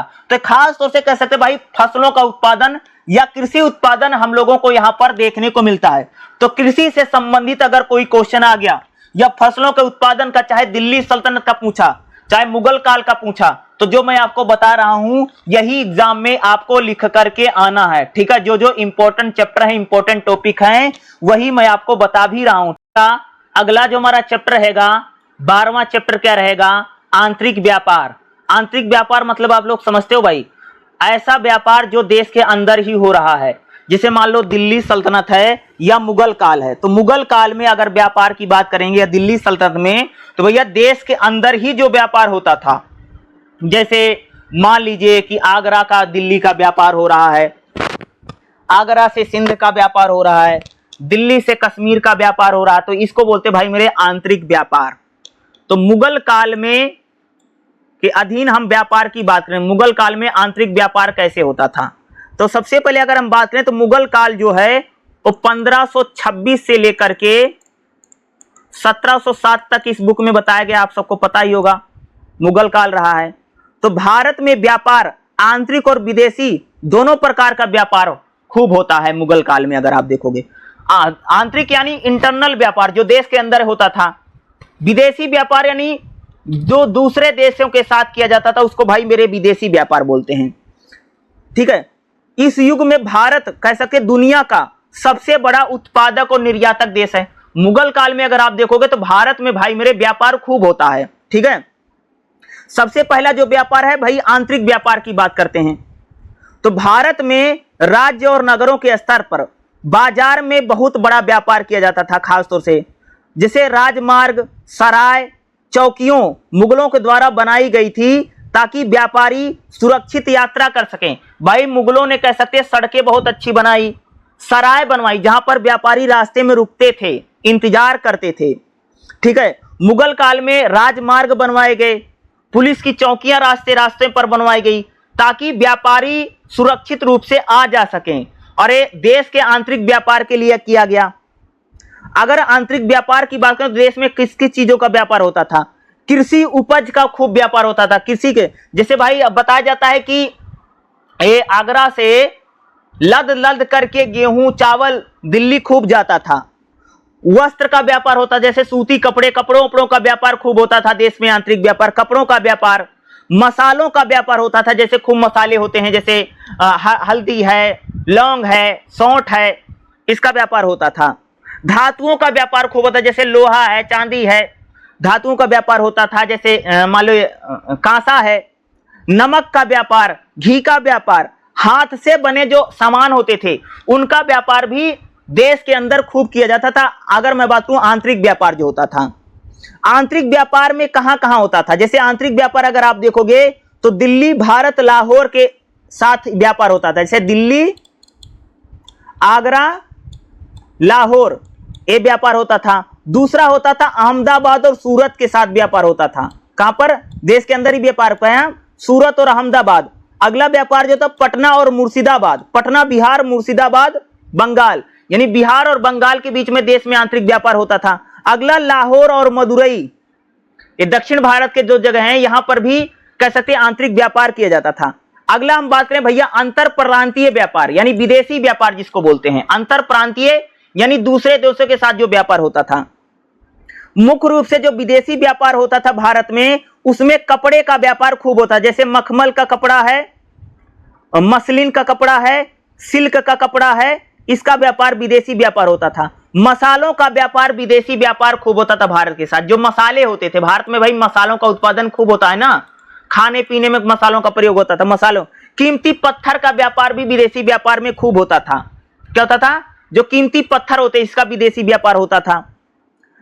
शिल्प जैसे कालीन है, दरी है जिसको बोलते हैं ना, या वस्त्र है, कपड़ों का व्यापार होता था। चाय और नील का व्यापार विदेशी व्यापार में खूब होता था। क्या? चाय और जो नील है, चाय का व्यापार और नील का व्यापार भाई मेरे विदेशी व्यापार में खूब होता था। और भारत में आयात और निर्यात किसका होता था, इसको भी बता देता हूं, आयात निर्यात। तो अगर मैं बात करूं भारत में, जैसे घोड़े ये मध्य एशिया से खूब आते थे, उन्हीं कपड़ों का यहां पर अगर आप देखेंगे यहां पर आयात किया जाता था। शराब, किताबें, हथियार और जो दास होते थे उसका भारत में आयात किया जाता था, विदेश से खरीद करके लाए जाते थे आयात। अगर बात करूं तो भारत में जो कौन कौन से देशों के साथ भारत में व्यापार होता था मुगल काल में, ईरान के साथ, अफगानिस्तान के साथ, तुर्की के साथ और चीन के साथ व्यापार होता था। यूरोपीय देश जैसे पुर्तगाल, ब्रिटेन, डच और फ्रेंच के साथ व्यापार होता था। अगला भाई व्यापारिक मार्ग कौन कौन से हैं, किन किन व्यापारिक मार्गों के साथ व्यापार होता था? तो पहला स्थल मार्ग, जैसे काबुल के जरिए व्यापार होता था, लाहौर, दिल्ली, आगरा, पटना होते हुए बंगाल तक व्यापार होता था। ये स्थल व्यापार हैं, सड़क के रास्ते व्यापार होता था। अगला समुद्री रास्ते से व्यापार होता था। भारत में अगर आप देखोगे तो भाई जो समुद्र के रास्ते हैं वहां से भी व्यापार अच्छी संख्या में भारत में होता, समुद्री रास्ते से। समुद्री रास्ते कौन? जैसे सूरत, कालीकट, मछलीपट्टनम, यहाँ के बंदरगाहों से विदेशी व्यापार होता था, जैसे अरब के साथ, फारस के साथ और यूरोप के साथ व्यापार होता था। कौन कौन सी कंपनियां भारत में व्यापार करती थी? 17वीं शताब्दी में देखोगे तो ब्रिटिश, डच, पुर्तगाली और फ्रेंच कंपनियां व्यापार करती थी। और सूरत, मद्रास, कलकत्ता और बंबई जो थे वो व्यापारिक बड़े केंद्र हैं। तो भाई यहां पर क्या होता था, व्यापार खूब ज्यादा किया जाता था। और कौन कौन से लोग व्यापारी होते थे? जैसे व्यापार कौन कौन से वर्ग के लोग करते थे? जैसे बनिया समाज के, मारवाड़ी, चट्टी और मुस्लिम व्यापारी व्यापार में खूब भाग लेते थे। जैसे बनिया समाज, हिंदुओं में बनिया समाज, मारवाड़ी, चट्टी या मुस्लिम जो वर्ग था वो व्यापार करता था। व्यापार में महिलाएं भी भाग लेती थी, खास तौर से जो शाही घरानों की थी वो महिलाएं भी व्यापार में, उनका भी योगदान हम लोगों को देखने को मिलता है। तो भाई व्यापार जो काफी इंपॉर्टेंट है और इससे जरूर कह सकते आंतरिक व्यापार, मुगलों के अधीन व्यापार क्या है, व्यापार को लेकर के अगर कोई क्वेश्चन आ गया, चाहे दिल्ली सल्तनत का या मुगल काल का, जो मैं बता रहा हूं यही व्यापार में आपको लिख करके आना। और मुझे लगता है व्यापार एक इंपॉर्टेंट टॉपिक रहेगा, व्यापार से रिलेटेड एग्जाम में क्वेश्चन आ सकते हैं। ठीक देखिएगा, अगला जो हमारा चैप्टर रहेगा चैप्टर नंबर 13वां क्या रहेगा? समुद्री व्यापार। ठीक है, इसमें हम लोग बात करेंगे मुगलों के अधीन समुद्री व्यापार और दिल्ली सल्तनत के अधीन समुद्री व्यापार। भाई मेरे एक आ सकता, आपसे पूछा जा सकता है कि समुद्री व्यापार क्या है। और समुद्री व्यापार जब होता था ना, समुद्र में व्यापार करने जाओ तो लोग लूट भी लेता था। ठीक है, और इसमें कह सकते पुर्तगालियों का बड़ा वर्चस्व रहा है, क्योंकि खास तौर से गोवा का जो इलाका, वहां पर पुर्तगाली व्यापार करते थे। तो समुद्री व्यापार कह सकते जो बंदरगाहों के रास्ते दूसरे देशों के साथ जो व्यापार किया जाता था दिल्ली सल्तनत और मुगल काल में, उसी समुद्री व्यापार की बात करेंगे। तो अगर आप देखोगे तो भारत में समुद्री व्यापार एक महत्वपूर्ण आर्थिक गतिविधि है। यद्यपि मुगल काल के शासन में थल मार्ग और आंतरिक व्यापार ज्यादा था, लेकिन फिर भी समुद्री व्यापार को मुगल काल में बढ़ावा मिला, जिसे भारत में एशिया और यूरोप के साथ व्यापार होता था। भारत जो है वह समुद्री व्यापार किसके साथ करता था? एशियाई देशों के साथ और यूरोप देशों के साथ समुद्री। मुगल काल में समुद्री व्यापार कैसे होता था? मुगलों ने समुद्री व्यापार को प्रत्यक्ष रूप से नियंत्रित नहीं किया, लेकिन उन्हें संरक्षण जरूर प्रदान किया। बंदरगाहों पर व्यापार करने वाले व्यापारियों को फरमाना दे करके कर में छूट दी जाती थी। मुगलों के अधीन जो व्यापार का कोई भारी प्रतिबंध नहीं था, जिसमें विदेशी व्यापारी भी खूब आते थे। अगर आप देखो समुद्री व्यापार में विदेशी लोग भी, खास तौर से जैसे पुर्तगाल के हैं, फ्रांस के लोग व्यापार करते थे। और ये जो भारत में जो समुद्री व्यापार होता था पश्चिमी तट से होता था। पश्चिमी तट अगर बात करें, जैसे सूरत बंदरगाह जो था, यह मुगल काल में कह सकते हो कि यहाँ पर सबसे ज्यादा व्यापार होता था। यहाँ अंग्रेज व्यापारी, डच व्यापारी और पुर्तगाली यहीं से व्यापार करते थे। और जो पश्चिम का जो समुद्री व्यापार था, एक खंभात गोवा के साथ इसका होता था। यहाँ पर पुर्तगालियों का एक अच्छा कंट्रोल था। पूर्वी घाट पर भी व्यापार होता था, जैसे मछलीपट्टनम, चिटगांव, मुर्शिदाबाद, बालाशेर के साथ। बंगाल का कपड़ा और चावल इन्हीं बंदरगाहों से निर्यात किया जाता था। और जो समुद्री व्यापार होता था, इसमें क्या क्या निर्यात किया जाता? समुद्री व्यापार में क्या क्या भैया निर्यात होता था? तो निर्यात मैं बता देता हूं। समुद्री व्यापार में जैसे कपड़ा, जैसे कपड़ों में जैसे मसलिन, मलमल, सिल्क का कपड़ा का व्यापार होता था, निर्यात किया जाता था। मसालों का निर्यात किया, जैसे काली मिर्च, लौंग, इलायची का निर्यात किया जाता था। चाय, नील, चावल या अफीम का निर्यात समुद्री व्यापार के साथ किया जाता था। शिल्प सामग्री जैसे कालीन या कीमती पत्थर का निर्यात किया जाता था। आयात किसका किया जाता था? भाई कौन कौन सी चीजें आयात की जाती थी? आयात में अगर जैसे घोड़ों का आयात भारत में समुद्री व्यापार से किया जाता था। ऊनी वस्त्र, जैसे ईरान और तुर्की में जो ऊनी वस्त्र बनाए जाते थे, उसका कह सकते आयात किया जाता था। शराब, धातु, बंदूक, यूरोप की जो बनी मशीनें हैं और दासों का कह सकते यहाँ पर आयात किया जाता था। विदेशी व्यापारी भी कह सकते कि भारत के समुद्री व्यापार में थे। जैसे पुर्तगाली 1498 में कह सकते कि शुरुआत उन्होंने व्यापार में की। पुर्तगाली भारत में समुद्री व्यापार करते थे। डच ये कह सकते कि सूरत और कोरोमंडल तट से भारत में मसालों का व्यापार करते थे। अंग्रेज 1608 में सूरत, मद्रास और कोलकाता में आकर के व्यापार करते थे। फ्रेंच ये भी आकर के भारत में कह सकते भाई मेरे व्यापार करते थे। तो समुद्री व्यापार जो था वो काफी अच्छा होता था, मैंने आपको बताया। और समुद्री व्यापार के जरिए भारत में कई सारी चीजों का आयात और निर्यात किया जाता था। और ये दो तटों से होता, पश्चिमी तट से और पूर्वी घाट से कह सकते यहां पर व्यापार किया जाता था। ठीक है, सूरत है जो कह सकते महाराष्ट्र है, और जो गोवा का इलाका है, यहां से इस तट से भी खास तौर से समुद्री व्यापार होता था। पश्चिमी घाट यानी कह सकते जो इधर का इलाका है भैया, बंगाल, पश्चिम बंगाल की जो बंगाल की खाड़ी है, यहां से भी कह सकते। और खास तौर से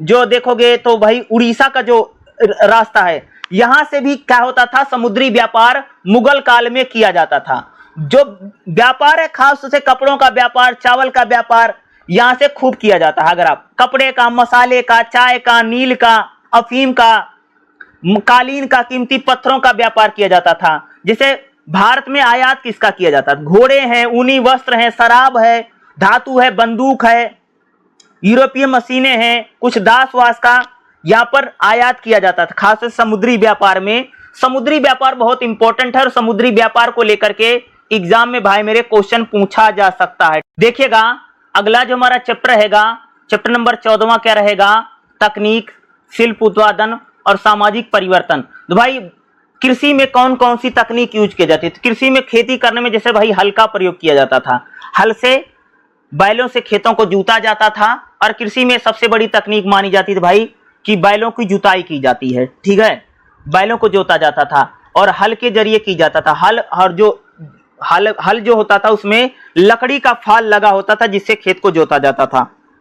दूसरा बुआई, भारत में कृषि में बुआई कैसे, छींटा बुआई की, जैसे मान लो किसी जैसे गेहूं है या गेहूं या धान है, उसको किसी बर्तन में रख करके हाथ से मुट्ठियों में भर भर के उसको फेंक फेंक करके बुआई की जाती है। इस प्रकार से कृषि में बुआई की जाती थी, इसको छिटका बुआई कहते हैं। अगला फसल की कटाई, फसल को काटने के लिए हंसिया या हंसुआ या कह सकते किसी प्रकार के तेजधार हथियार का प्रयोग किया जाता जिससे फसल को काटा जाता था। और फिर फसल को क्या किया जाता था कि फसल को फैला देते थे या फसल को पीटा जाता था या फसलों पर जो जानवर होते थे उनको दौड़ाते थे, ताकि जो फसलों में से जो फसल है जो वो अलग अलग हो जाए।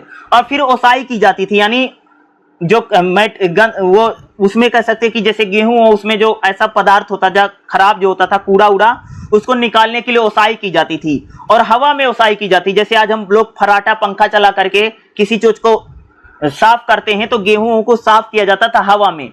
सिंचाई के कौन कौन से साधन थे कृषि में अगर बात करूं तो भाई कृषि में जैसे कुओं के जरिए सिंचाई की जाती है, कुओं से सिंचाई की जाती थी। दूसरा तालाब जो होते थे उससे सिंचाई की जाती थी, तालाब से, कुओं से, और कुछ जो नदी होती थी, नहरें होती थी, वहां से भी सिंचाई की जाती थी। तो कृषि में कह सकते ये सारी तकनीक का यहाँ पर प्रयोग किया जाता था।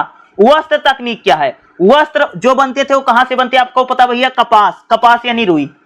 कपास को अगर देखोगे, रुई को देखोगे ना, रुई आप जब पहले देखोगे ना वो बहुत ठोस होती है, तो रुई को पहले हम लोग क्या करते हैं, रुई में से उसका जो बीज है उसको निकाल देते हैं, रुई बचती है। फिर रुई की धुनाई करते हैं, रुई को मुलायम किया जाता है क्योंकि रुई बहुत टाइट होती है, रुई की धुनाई। और फिर रुई जो होती है उससे धागे बनाए जाते हैं, सूत यानी सूत काता जाता है। और फिर जो धागे बनते हैं उससे कपड़ों की बुनाई की जाती है, और जो कपड़े बुन दिए जाते हैं उस पर भैया कलर किया जाता है, उसको रंगा जाता है, या उसमें कोई चित्र या कुछ छापा जाता है तो इसको छपाई कहा जाता है, ठीक है। भवन निर्माण क्या था, भवन निर्माण में अगर देखो तो भारत में चूना और गारा का प्रयोग किया जाता है। गारा यानी जो मिट्टी का बनाया जाता है, और चूना क्या होता था, एक चूना खाने वाला जो एक चूना होता है जिसमें ग्रिप अच्छी से बने। और कह सकते कि जो गारा बनता था, यानी जैसे आज कह सकते कि जो जिसे ईंटों को जोड़ा जाता है जो गारा है उसमें चूने का प्रयोग किया जाता है, और कई बार भूसा जो है ताकि उसका ग्रिप बन सके, मिट्टी में ये होता था। और कह सकते भवन निर्माण में मेहराद यानी गुम्मद का भी प्रयोग किया जाता था, जैसे गुम्मद उम्मद बनती थी। ये कह सकते कि भवन निर्माण कह सकते हैं यहाँ पर करने हैं। तो कृषि तकनीक और वस्त्र तकनीक और भवन निर्माण तकनीक थोड़ी हो सकता है इंपॉर्टेंट है, ये आपसे 10 नंबर में हो सकता है भाई मेरे, कभी कभार एग्जामिनर पूछ लेता है, तो ये आने की संभावना रहती। तो आएगा जो मैं आपको बता रहा हूं यही आपको लिख करके आना है, और ये खास से ज्यादातर क्वेश्चन आपको 10 नंबर में देखने को मिलेगा। थोड़ा इजी आसान है तो आप लोग बना करके अच्छे से लिख लीजिए।